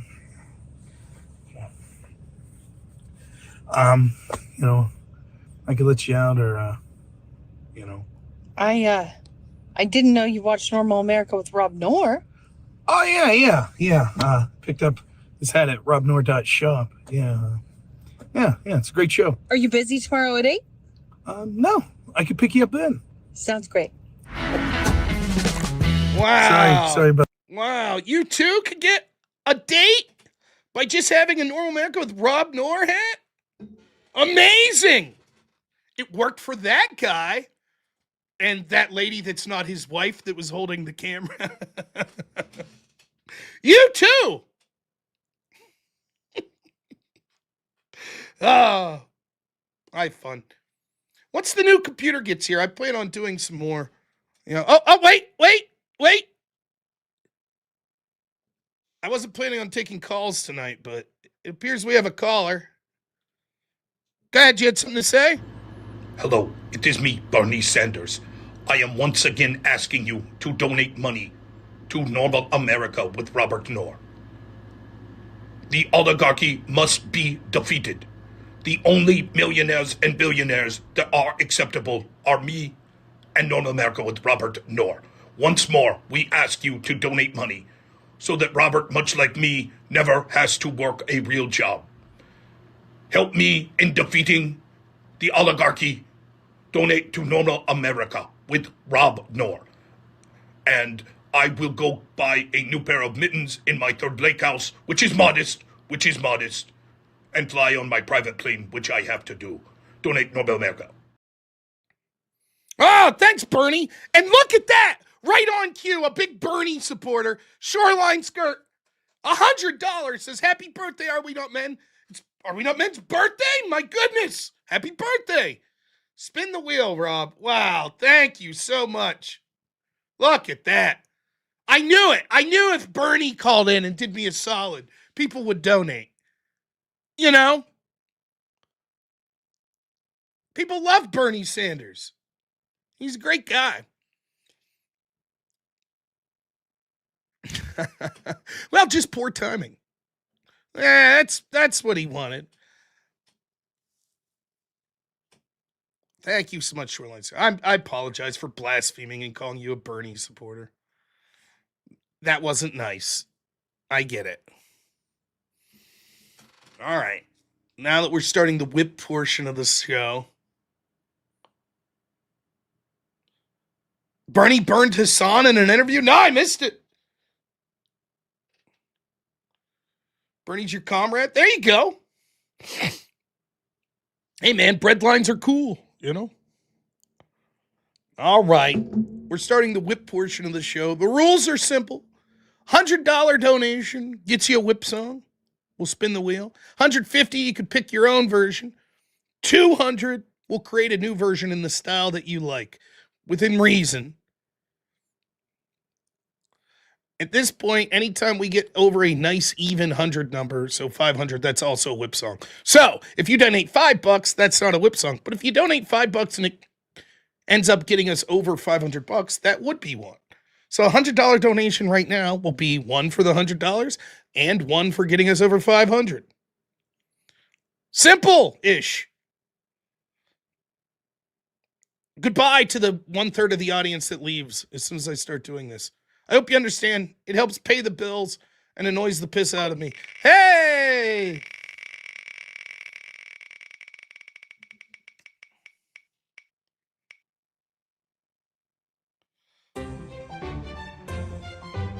Who isn't a huge fan of the genre alt indie beatbox? Truly one of the, most underrated genres. Here we go. I'm sure this sucks.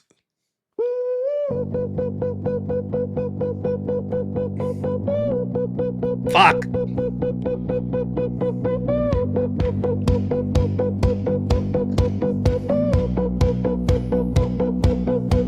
Well, there's a whip, there's a way. Well, there's a whip, there's a way. We don't wanna go to war today, but the Lord of the Lashes, nay, nay, nay, we're gonna march all day, all day, all day. Well, there's a whip, there's a way. Well, there's a way, there's a way. Well, there's a way, there's a way. Well, there's a way. Left, right, left, right, left, right, left, right, left, right, left. Well, there's a way. Left, right, left, right, left, right, left, right, left, right, left. Well, there's a way. Left, right, left, right, left, right, left, right, left, right, left.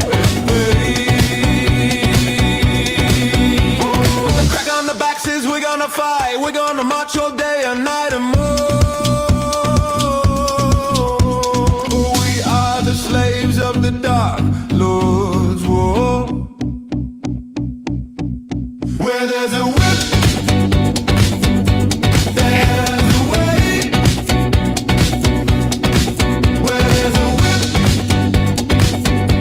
there's a way.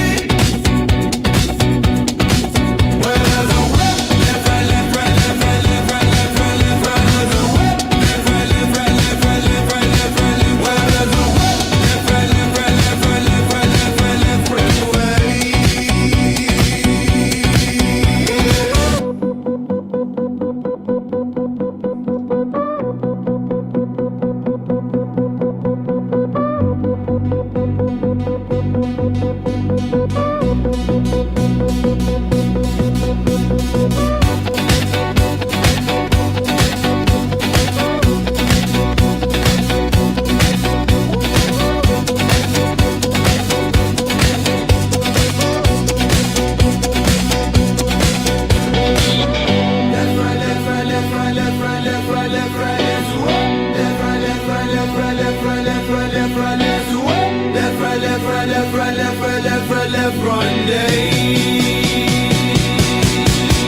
There's a whip, left, right, left, right, left, right, left, right, left, right,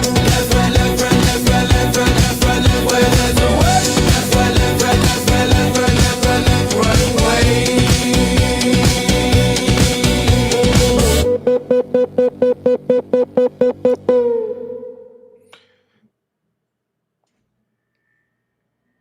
Of course, it wouldn't be a show without the great and terrible Wade Box. Donating $100. 2 for 1 whip songs, baby. Yeah, motherfucker. Right.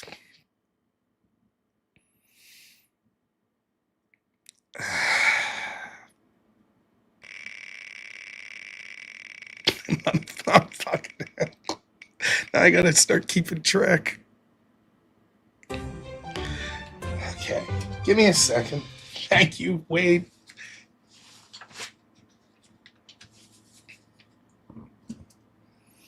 Wade and Chop Chop are like fucking...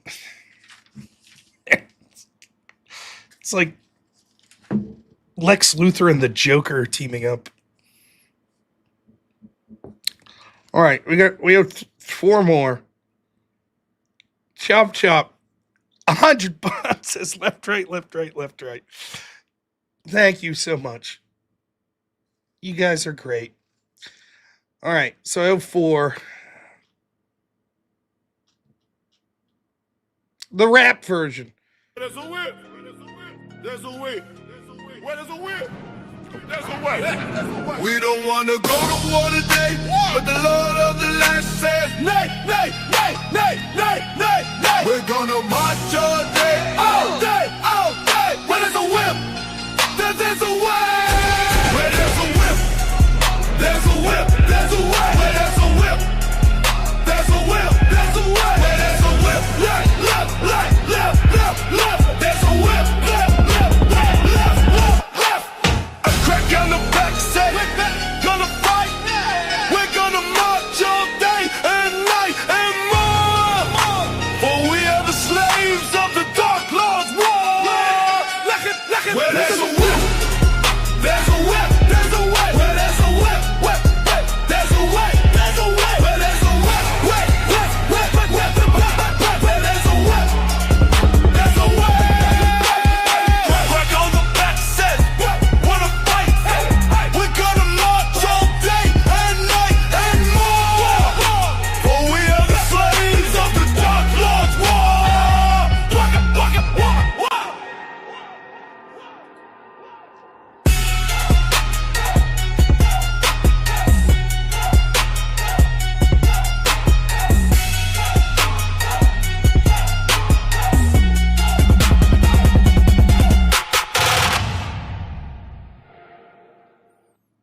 Where there's a whip. Oh, no. There's a whip. No. It's not supposed to loop. That was almost a tragedy. A tragedy!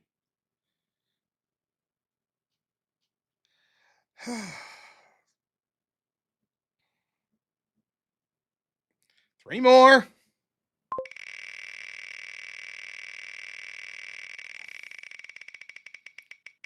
No! Oh, look at that. A fan favorite. And our newest whip song. You too could create, for $200, you could create a song in your version. Now listen, I'll warn you, if there's a lady in the room with you, it could get spicy here. This is a tough one. So I'm just warning you. I don't want you to end up in the bedroom or anything. All right, here we go. Oh, 4 minutes. Man.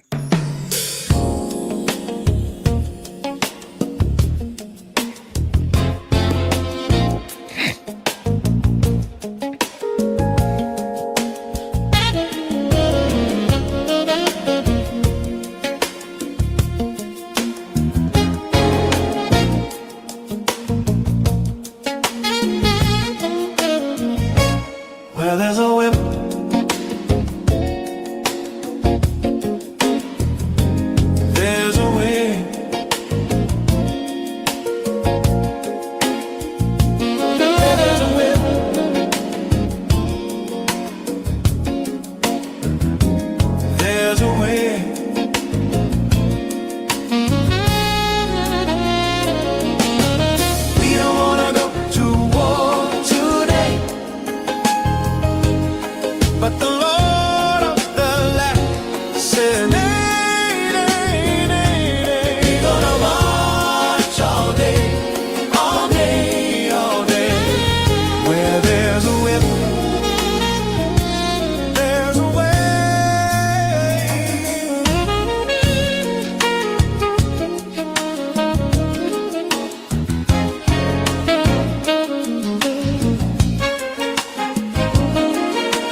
the slaves of the dark.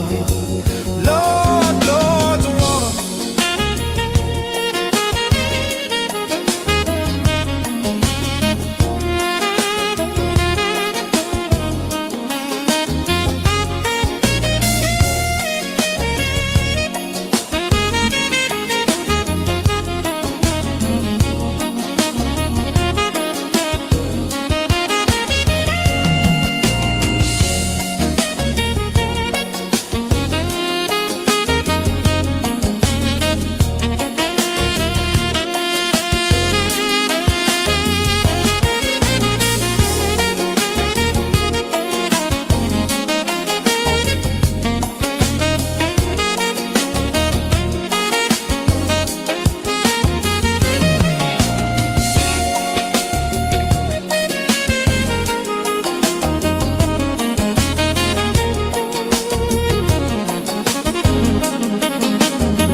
We did it.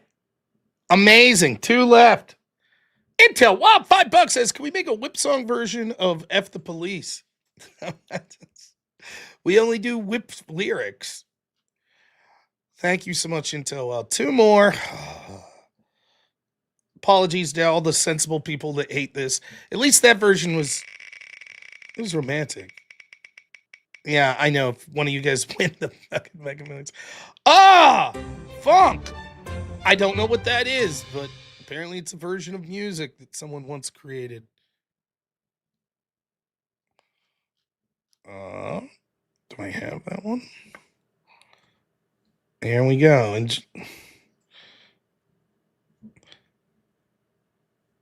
Enjoy.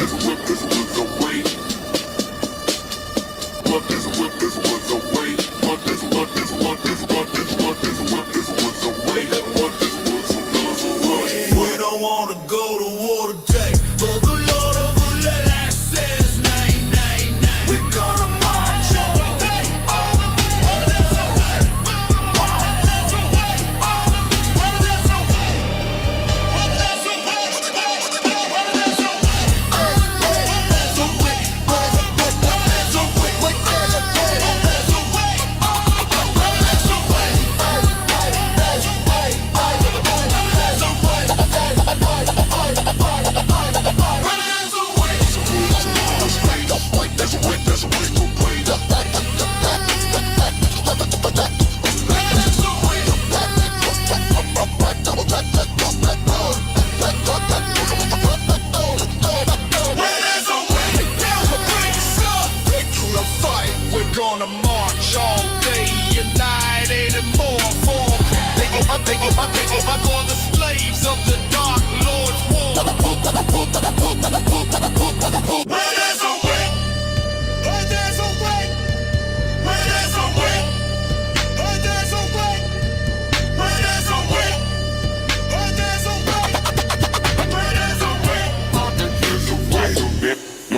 68. Wow.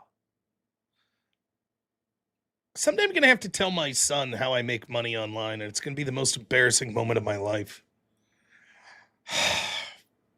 Hey, we're only $68 away from another Whip song.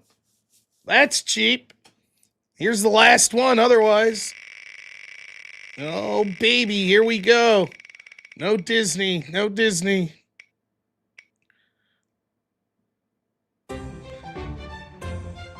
This one, if I remember, it doesn't have much disco. It's metal. I think it does metal pretty good, the AI. I'm a sucker for like just speed drums and guitar though. So here we go. Here we go. Hey, hey! Oh, it's coming in hot.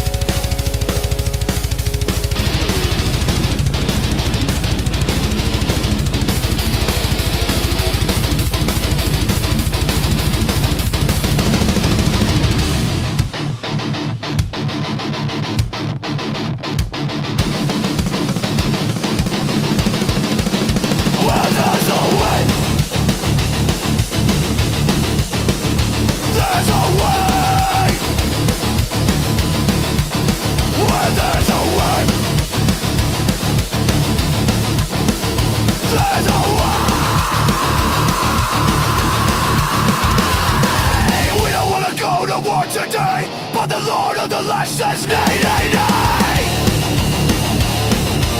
We're gonna march all day, all day, all day. Where there's a whip, there's a way. Where there's a way, there's a way. Where there's a way, there's a way.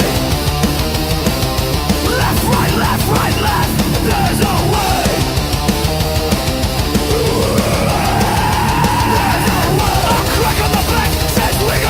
We're gonna march all day and night and night.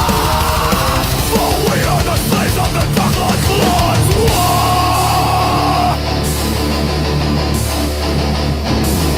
Where there's a way, there's a way.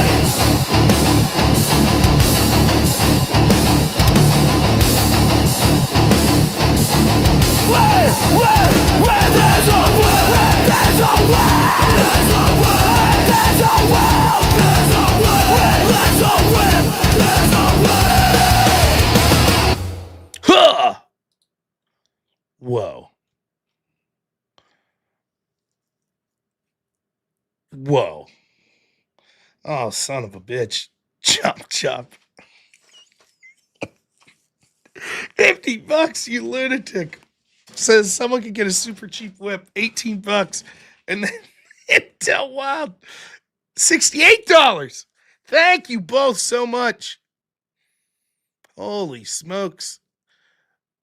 All right. Absolute lunatics, certifiable, all of you.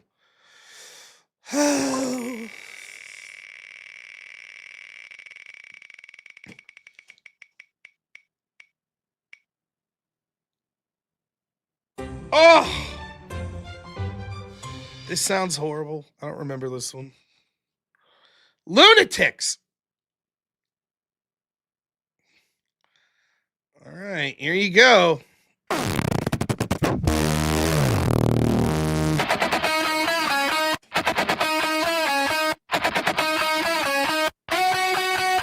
Where there's a whip, there's a way. Where there's a whip, there's a way. We don't wanna go to war today, but the Lord of the Last says nay, nay, nay. We're gonna march all day, all day, all day. Where there's a whip, there's a way. Where there's a whip, there's a way. Where there's a whip, there's a way. Where there's a whip, there's a way. Where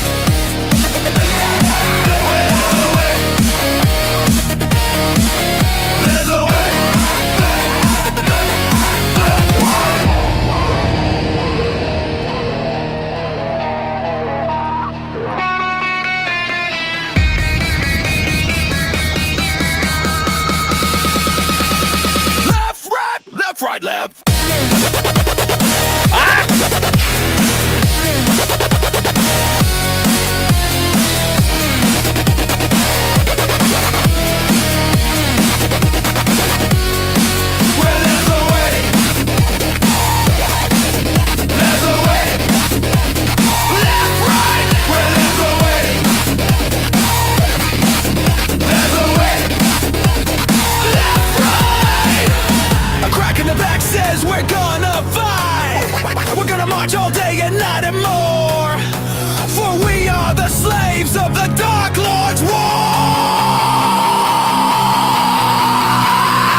D Wade, not a rap fan, huh? Intel Wild, you psycho, $50. Thank you so much, man. Well, that's 800. That's another whip song. All right. I got to add the wheel to the stage. Holy cow. Spoken word. That sounds terrible. What the fuck? All right. Oh, man. People aren't going to be happy. This is a short one. Where there's a whip, there's a way. Where there's a whip, there's a way. We don't want to go to war today, but the Lord of the Lash says, nay, nay, nay. We're going to march all day. All day, all day. Where there's a whip, there's a way. Where there's a whip, there's a way. Where there's a whip, there's a way. Where there's a whip, there's a way. Left, right, left, right, left. Where there's a whip, there's a way. Left, right. A crack on the back says, we're gonna fight. We're gonna march all day and night and more. For we are the slaves of the Dark Lord's war. Oh, everybody's pissy. Look, you fuckers, I spun it again. That one's too short, so I spun it again. We'll play the power metal version as well. Yeah, shitbirds. Look at you. You're gonna mutiny over this shit. I think that don't get me wrong, I got a nice little grift going on here, but I try to be very generous about the whole thing.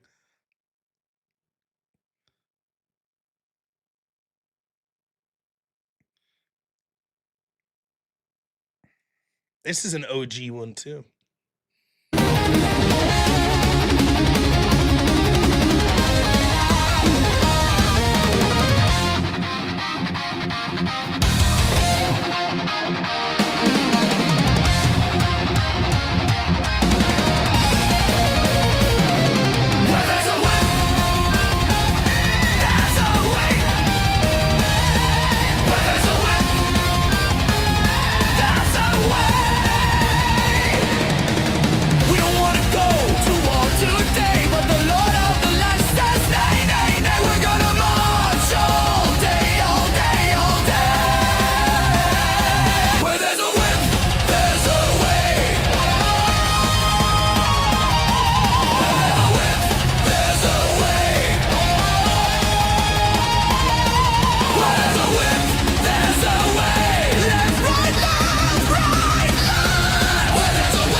Ah, we did it. Oh, so much shit. Look at this. Intel Wild, another 50. Says I want a long one, Rob. I did. I played. Thank you, Intel Wild. That's a 3 minute. That's 4 minutes total. Now we're only $50 away from another.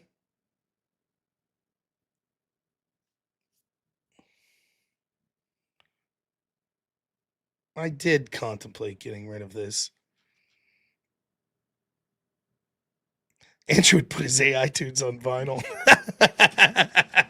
That's a great insult. Or compliment. I don't even know. You're the type of dude that take your AI songs and put them on vinyl. That's good. That makes me laugh.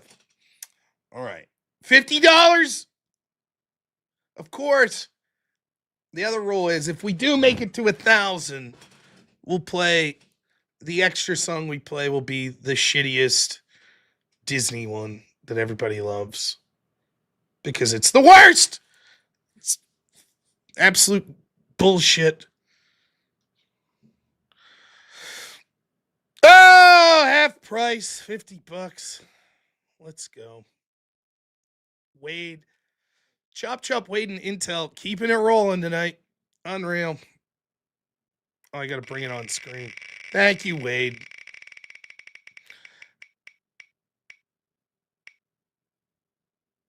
Acapella Live.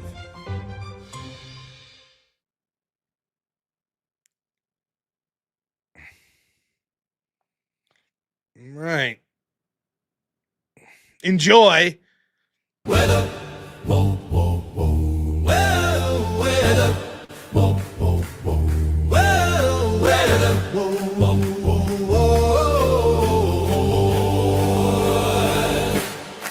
Where there's a whip, there's a way. Where there's a whip, there's a way. We don't want to go to war today, but the Lord of the last says nay, nay, nay. We're gonna march all day, all day, all day. Where there's a whip, there's a way. Where there's a whip, there's a way. Where there's a whip, there's a whip. Left, right, left, right, left, whip. There's a whip. Left, right, left, right, left, whip. There's a whip. Left, right, left, right, left. There's a whip. Left, right. A crack on the back says we're gonna fight. We're gonna march all day and night and more. For we are the slaves of the Dark Lord's war.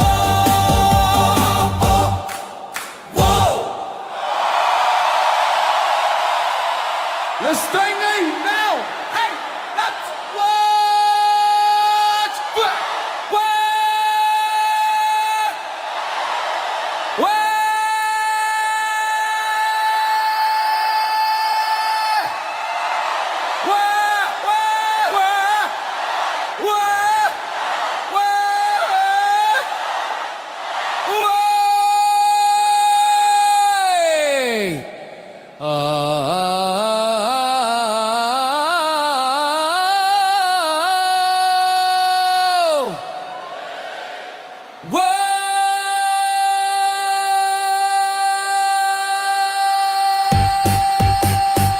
Where there's a whip, hey, hey, hey, hey, hey, there's a way. Where there's a whip, hey, hey, hey, hey, hey, there's a way. Where there's a whip, hey, there's a way. Left, right, and whip. There's a whip. Left, right, left, right, and whip. There's a whip. Left, right, left, right, left. There's a whip. Left, right.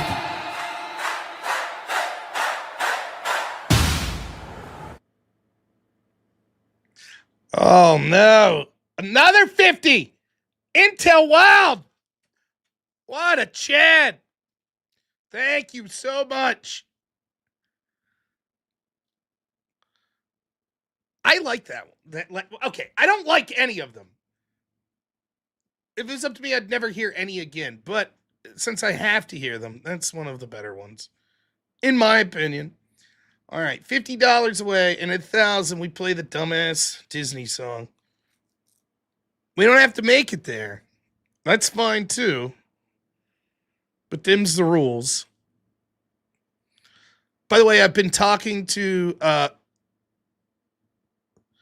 Ryan Mullally for the show tomorrow.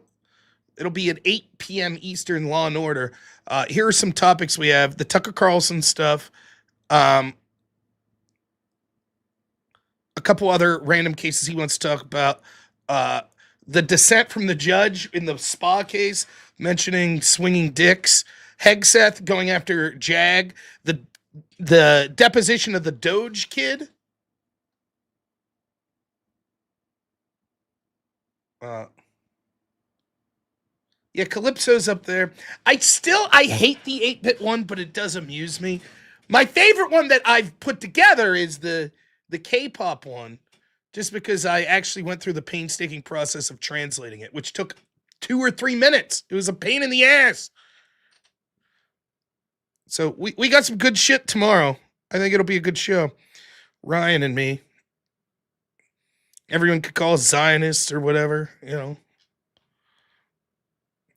I might be, like, for people that actually criticize foreign influence and the influence of Israel, I might be the most critical person of Israel that routinely gets called a Zionist. It's whatever. Because I'm just like, I don't know. I think sometimes it's blown out of proportion. But whatever. Yeah, there's one bilingual Z-Ryanist. Yeah, there you go. Give Ryan shit. He actually is more neocon. Oh! Am I going to get out without the $50? I could live with that. Now, there's an answer for this, though.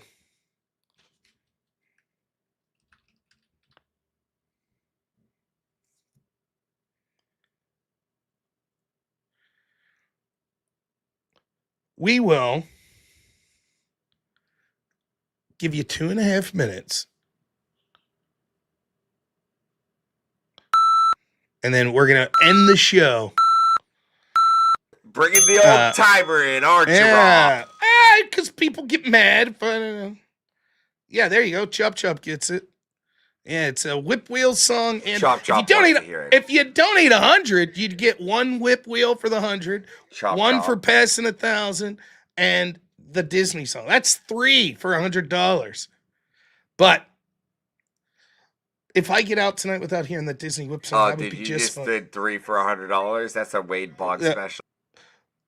I would be more than happy. Oh, and Avarice!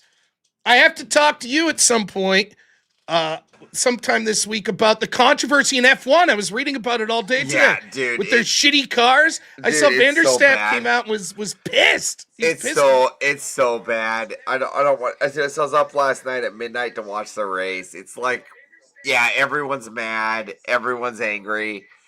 It was crazy. And I'm exhausted because I went right to liturgy. So it's like F1 to liturgy. And if you know liturgy, you don't sit. So I've been standing. So it's like, shit. I'm exhausted. But I'm here for the Disney song. Yeah. Let's Disney whip, baby. Yeah. $2. Kyle Random Mile says A2 Brute. Yes. I was getting copyright shit for the original song. I'd sneak it in every once in a while. But, Intel Wild, $50. That's going to do it. That's 2 whip songs. One. Does that mean you're going to move your arms like this, Rob? No, like there's no part of me that's doing that. Do you see I got a shirt from my church today? You see that? Nice. Yeah, so it's really cool. I don't know if you can see the back there. Oh, your green screen's taking you over. The green screen took me over on it. What it is. All right, here we go. Oh, with you gotta use your arms, Rob, like this. Yes. Yeah. Where there's a way, Rob there's Cassidy. a way. Right. We don't wanna go to war today. Dance with me, Rob. But the Oh, yes. Lord of the Lash says, nay, nay, Yeah! All day,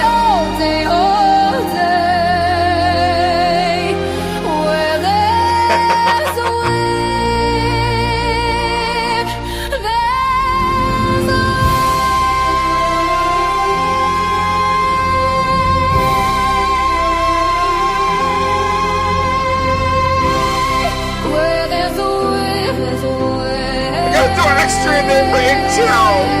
Dance for Intel, Rob! For Intel Wilds! He threw $50 for this! An extra sweet for Wade Barnes! And Chop Chop! Yes!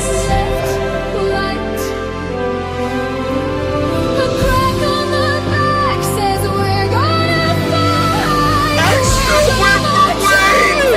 And Chop Chop! And Intel Wilds!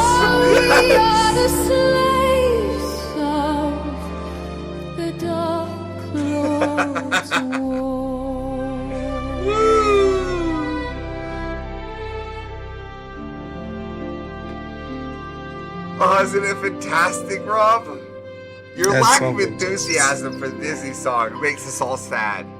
Here's the thing, right? In all seriousness, I'm gonna like get older and decide I'm gonna run for Congress or something again. And it's not gonna be like, oh, Rob made this racial comment. Oh, Rob made this comment about the LGBT community. Oh, Rob like told people to fuck off. It's gonna be like, look at this cringe motherfucker and his friend playing the fucking worst song you've ever heard every night. That's what it's gonna be. I'm gonna be on the debate stage and I'm gonna be like, I can't defend this. I have nothing. I fucking lose. That's it. And then some commie's gonna win that race, right? That's what's gonna happen. Because people are gonna be like, I can't vote for this fucking loser. So I hope everyone's happy. Just be like, pull a bullet. Have you seen the movie Bulletproof? You know, with David Wayans and Adam Sandler? Yes, a long time ago, yeah. Just be like, yo, this is my special friend, and I'm trying to take him to Disneyland. Yeah. And I'm going to be sitting there going, Disneyland! Yeah, that's good. All right. We still owe one wheel. Oh, what could it be? Bring a whip on stage. Yeah, I don't...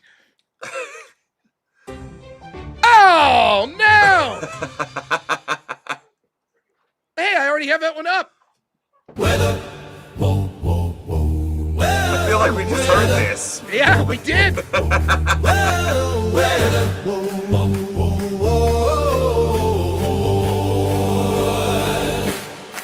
Where there's a whip, there's a way. Where there's a whip, there's a way.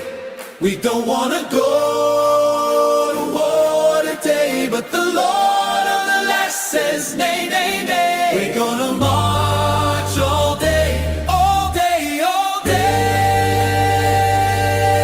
Where there's a whip, there's a way. Where there's a whip, there's a way. Where there's a whip, there's a whip. Left, right, left, whip. Whoa, there's a whip. Left, right, left, whip. Whoa, there's a whip. Left, right, left. Whoa, there's a whip. Left, right, a crack on the back says we're gonna fight. We're gonna march all day and night and more. For we are the slaves of the Dark Lord's war.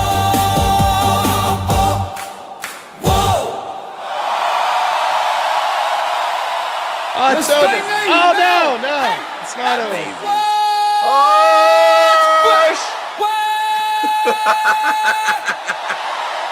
This is the best part of the whole song.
not letting us go to bed tonight, Rob.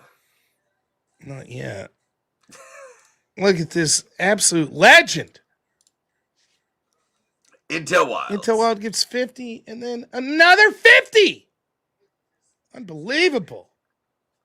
That's still no song, though. We need another 50 to get to 1,100. $100 dono will get you 2 now. Oh, man. That acapella. So, yeah, I'm not going to bed. How about win your verbal combat character? Win your verbal combat character. Only to get voted out at the end. I mean, as much as I like to thank William for keeping me in it, I mean, you're not the only one he ramshackles. JS has never won a verbal combat because of but wasn't the final? JS got a chance, right? I don't know. I know that's the longest JS Discord talk is when William's gonna let JS win. Yeah, JS. He was in the finals, I think, and he ended up screwing up or losing. I think I don't know what the topic was. I didn't.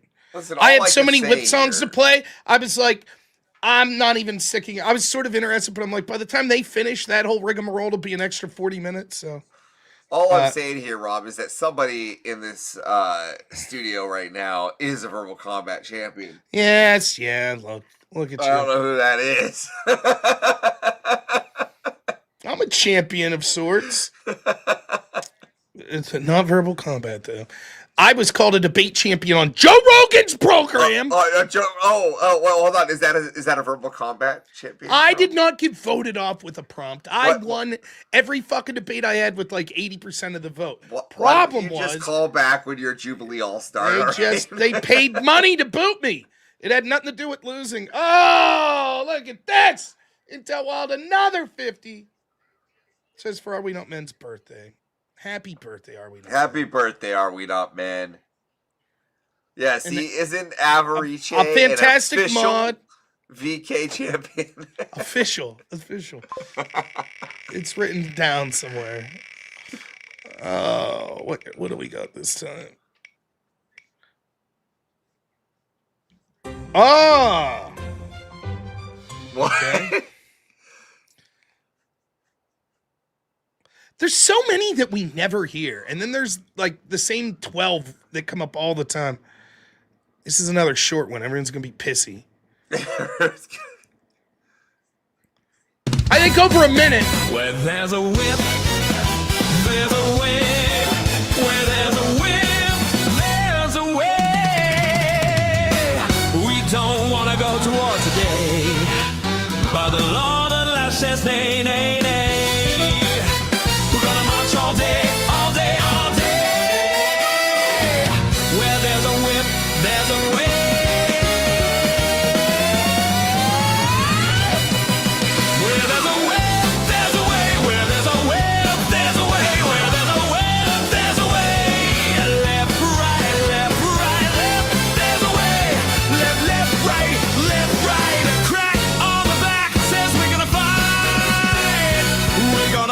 All day and night and more, for we are the slaves of the dark Lord's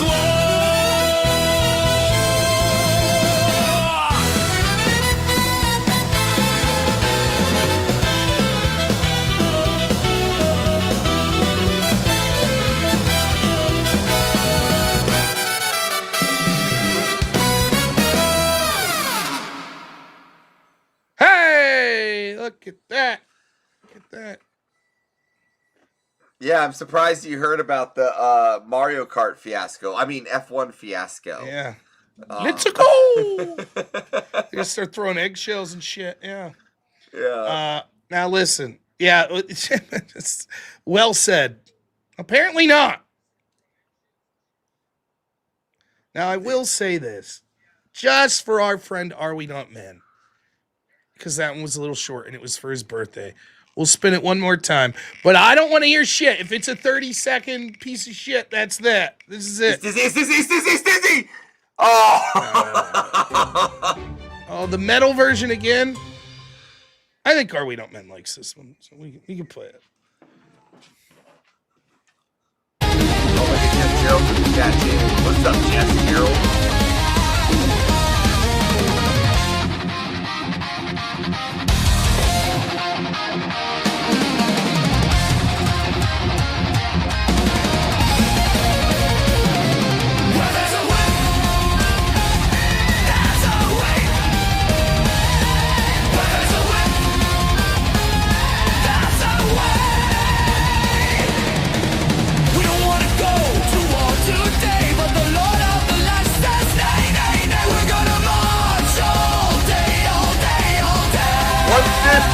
Jeff Gerald.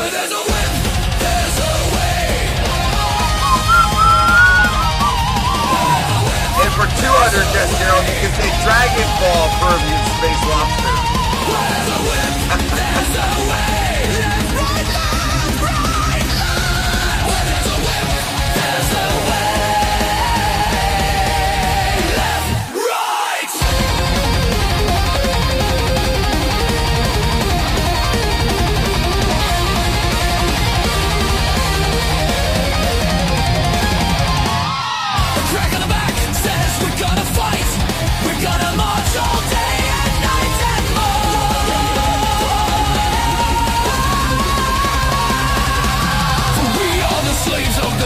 Lord's War.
Jess Gerald, to request a specific song, it's $150. Which also would take you. That would be a whip wheel song and a specific one, because that's a twofer. That's what we call a twofer, Jess Gerald. Yeah. In the way. But no, I was wondering what you thought about the. Now listen, full disclosure. I don't mind if a song's under a minute. He says, "Can I get 50 memberships?" Yeah, that counts. That's $3 a membership. That counts. That counts. All right. That means that Jess Gerald has hit his cap and he's down to memberships. That's fine. I could do that. Yeah, that's fair. Let me find it.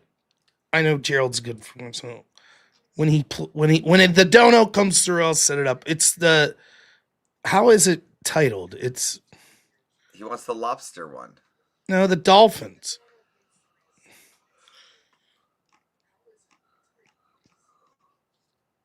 Space lobster. He said Peruvian space lobster. He just said instead for apocalyptic dolphin trumpet. No. So once he donate, it's that's not the name of it. It's close to that. Oh shit, hit the wrong button. It is. Oh, I'll figure. Yeah. Thank you. You're the best, Jess Gerald. I got to get the actual name of it. You know, I have Jess Gerald's jacket. I heard. Yeah. I thought you were Jess Gerald. Yeah. Oh, well, apart from that. All right. I got to find it. Now I'll be a big asshole.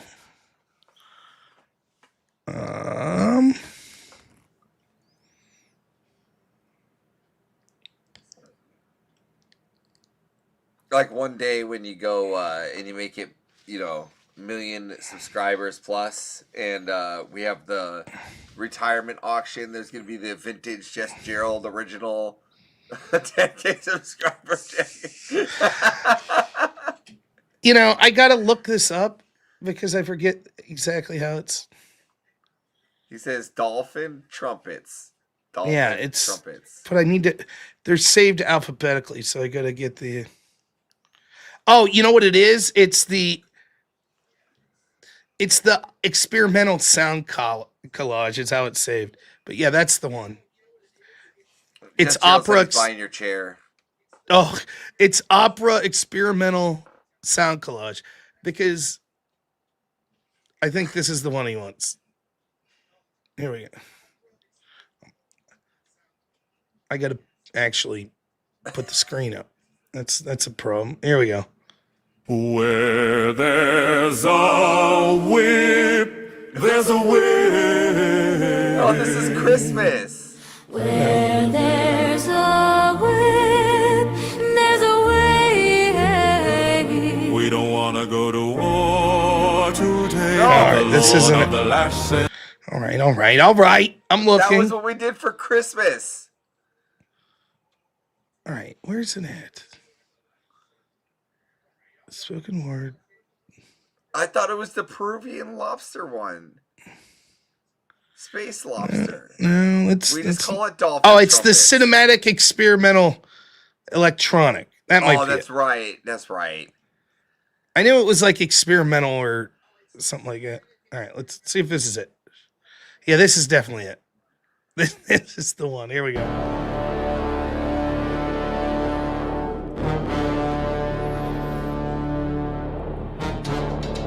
This is definitely it. No. In your face, this goes there. Look at the cringe on Rob. Yes, CJ Gerald saying yes.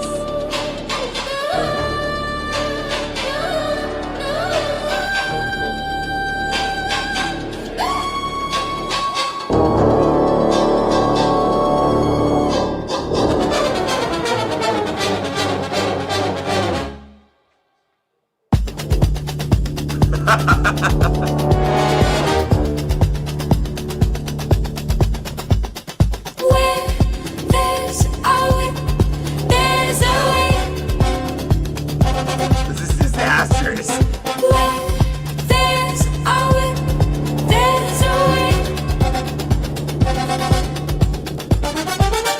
We don't wanna go to war today, but the Lord of the Lash says nay, nay, nay.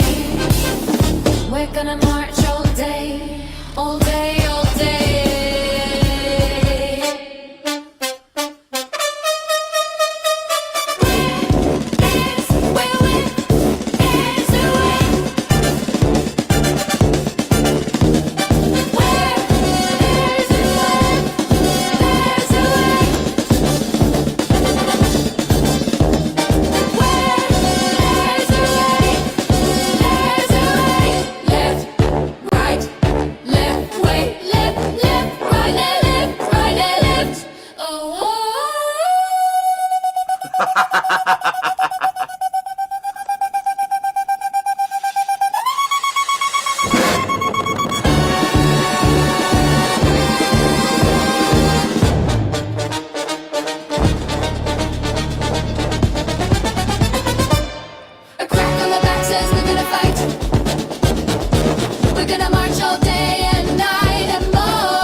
We did it. So, we gonna rate it to Mr. Bill? Yeah, we may. I haven't checked yet. We'll see who's. All right. We're $98 away from another whip song. This is probably as good a time as any end it, but I'll put the timer up just in case. It's been a great show tonight. I can't wait to read more of... I'm speaking now! It's just... Dude, I remember Chicken Soup for the Soul when I was a kid.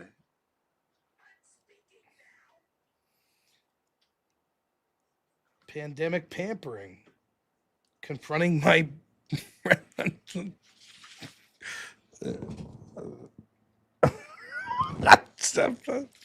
That'll be a hot chapter. My goodness. Raid Chrome Boys. Who's that? I don't even know who that is. I know we haven't done Mr. Bill for a while, so I was just keeping to the roster. Mm-hmm.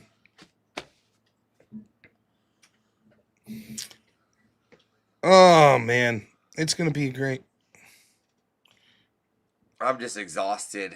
Exhausted? I am. Dude. I'm happy I got to stream. My power was... I thought I was hosed. The power was off for so many hours. So we had to wait till midnight last night just to watch the race. And then going straight into liturgy. So it's like... Yeah, it was a long day. And my church is an hour and a half away. So it's like leaving the first thing in the morning. So, yeah. But it's worth it. It's worth it all. I'll do it again. Even if I have to watch these electric go-karts that aren't really Formula E making around the track. Yeah, people are pissed. Oh, it's I didn't know about it. I didn't know about it until I was reading today, and people were like I saw Verstappen was like, dude, it's basically just you have to hit your boost for your electric, right? Yeah, and then you pass, and then the next guy just does the same thing, and it's just shit. He's like last week. He said, yeah, he switched out his simulator for his Nintendo Switch to play Mario Kart in the F1 sim. That's crazy. All right, we get 2.5 minutes. If we don't get a big donation, we'll just call it an evening. Let me see. You guys have been incredible tonight. You really have. Let's see who's on. My wife was awesome tonight too. She got that massage gun, like from the one from Amazon, and she just like used that on me for like an hour. It was fantastic. Shoulder or something? My back, man. Standing all day. All right. We'll raid over to Mr. Bill since you mentioned him. He's a good guy. Yeah, if you do another 50 memberships, we'll do Peruvian space lobsters. That's fine. That's fair. I'll wait. Everybody likes the Peruvian space lobster. Oh, wow. What are you doing? That's the worst sound I've ever heard.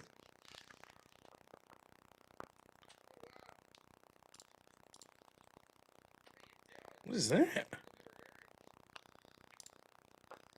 What's that sound? What? Is it coming in from my side? Oh yeah, your mic's chopping up. It's like so I got you on my wife has you on the TV and it's coming through. I was like, what the fuck? Look at this absolute shit. Oh, you gotta mute. That's terrible. Jess Gerald, thank you so much. Oh, I got it. That's terrible. All right. For our good friend Jess Gerald, the Peruvian space lobster, both the weird ones tonight. I fixed it. My bad. You did not. It's still bad. I'm not. Shit.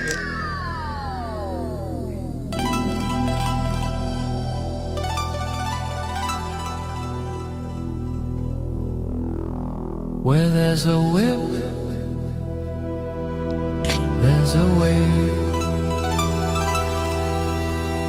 Fixed. Where there's a way, there's a way. No idea what happened. We don't wanna go to war today, but the Lord of the Lash says nay, nay, nay. We're gonna march all day. Thanks, all day, all day. Happy birthday, by the way. Where there's a whip.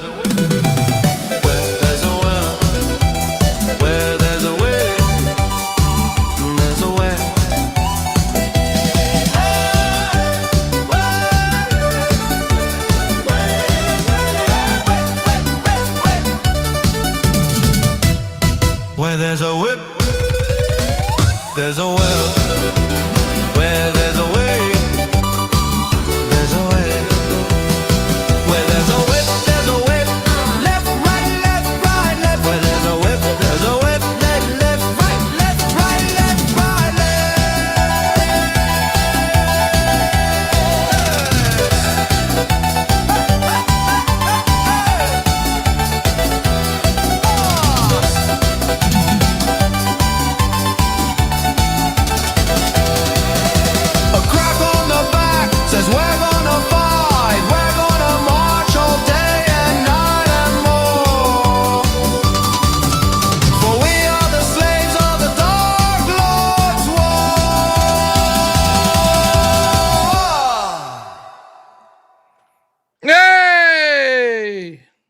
done. What a man.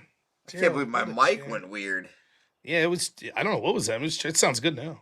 But you were typing, and the weirdness from the mic, it sounded like cracking papers. Like I was trying to give you a Mr. E experience from the Oh, it's very extravaganza. good, very good. Yeah, how'd I do? Jake was lurking. We know you're there, Jake. We know you're out there in Australia somewhere in the outback. We know you're there, Jake. I think about that shit, man. I'll be like watching a show, and I'm like, I hope no one donates, and all of a sudden my name pops up like for a membership. I'll be like, oh, I want people to know I'm watching some of these shit shows. I don't watch a lot of them, but I have to routinely message Jake Australia questions from my son. He was watching this show about sea monsters, and there's this sea monster called the Binyup.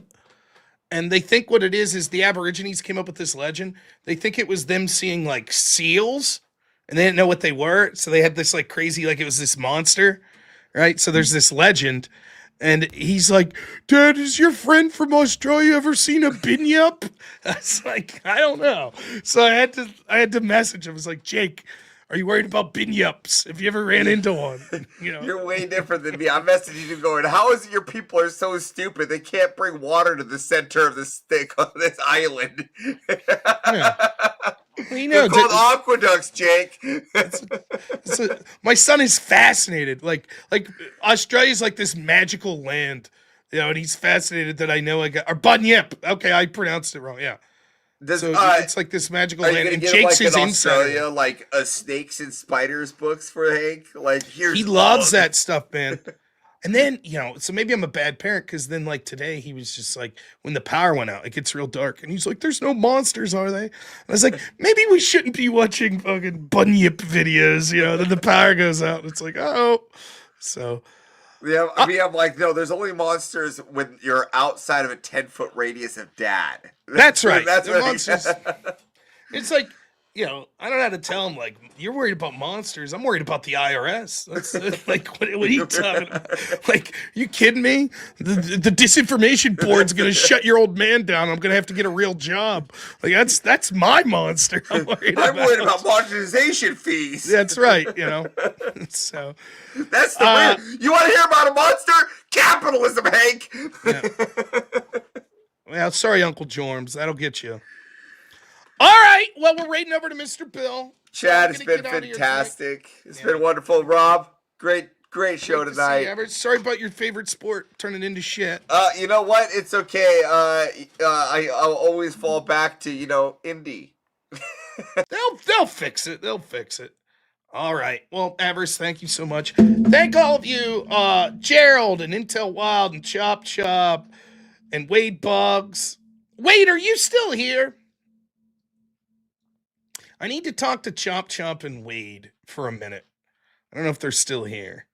So if either Chop Chop or Wade are still here, more importantly, Wade, I need to talk to you. All right, Wade, are you around Saturday? Will you be around Saturday evening between the hours of like 8 p.m. Eastern and onward? That's what I need to know. Well, I was going to do the official Wade Boggs Whip extravaganza. Well, we'll do whip songs for like 20 fucking bucks. And that'll be that. $20 to spin the whip wheel. $50 to pick one. And we'll just do it all night. The whip extravaganza. But it's the official first annual Wade Boggs. Honorary mention goes to Wade's the Joker to... Nah, I guess Wade would be the Joker. The Lex Luthor to the Joker Chop Chop. So I'm thinking that's going to be Saturday. We'll keep it going all night. That's going to be Saturday, this coming Saturday. We'll start it at 8 p.m. Eastern. Does that work for everyone? Does that work for Wade and Chop Chop? It'll be just me, Wade, Intel Wild, and Chop Chop. It'll just be like 4 of us here.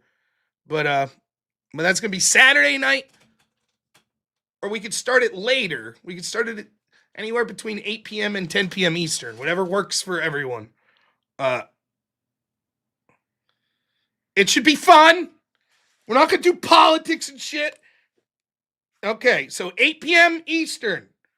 8 p.m. Eastern, this Saturday. Wade Buggs, first annual Whip Extravaganza. It'll be $20 to spin the whip wheel, $50 to pick a specific song. I think it'll be great. I would say $100 to create one, but that'll get out of hand. Maybe we could do that. Maybe we'll do $100 to create. So big whip discounts for our great friend Wade Buggs. So, all right, that's the plan. I'm setting it, writing it down. So it is written. So it shall come to pass. Get him, Yul Brenner. Big fan of that movie, the 10 Commandments movie. Good stuff, Charlton Heston. All right. What's this Saturday's date? This Saturday.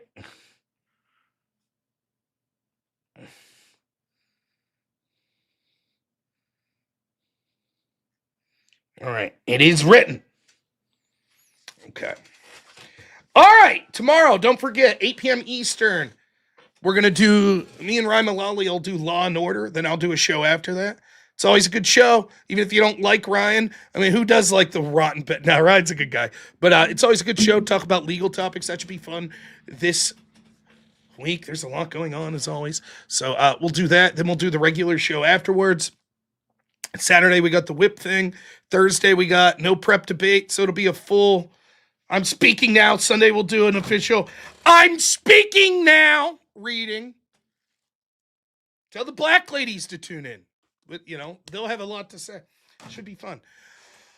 All right. I want to thank my editor, Black Elk. I want to thank all the people that liked, subscribed, donated, or just chatted or just watched today. Thank you guys so much. You guys make the show. Thank you again. It is amazing that I get to do this as a job, and I can't thank you guys enough. Even aside from that, it's just nice to know that there are people that are actually interested in listening to me talk about stuff. So it really means a lot. Special shout out to the big victor of the fight, Gypsy Crusader. Thank you to all of my mods. We're going to be raiding over to Mr. Bill. Take a moment as we're talking about these stuff. We're having fun tonight and everything, but please, oh yeah, we'll drop the whip wheel emoji on Saturday. I'll get with Are We Not Men about that. So take a moment, just take a moment to think about the life of Charlie Kirk and how much he accomplished and how he was murdered in cold blood and so many leftists celebrated it. Now you see them saying, we're going to legally go after some of these kids that were involved in Doge. We're going to be talking about that tomorrow with Ryan. So never forget what the stakes are. Say a prayer for Charlie and his family. We're going to... Mr. Bill ended? Well, I think Avarice already told him we're going to raid over, so we're going to raid over. And then I want to give one more shout out to our good friend, Are We Not Men? Happy birthday. Are We Not Men? Always a pleasure to have you here. Thanks so much for all the work you do modding. So happy birthday. I hope it was a pleasant birthday.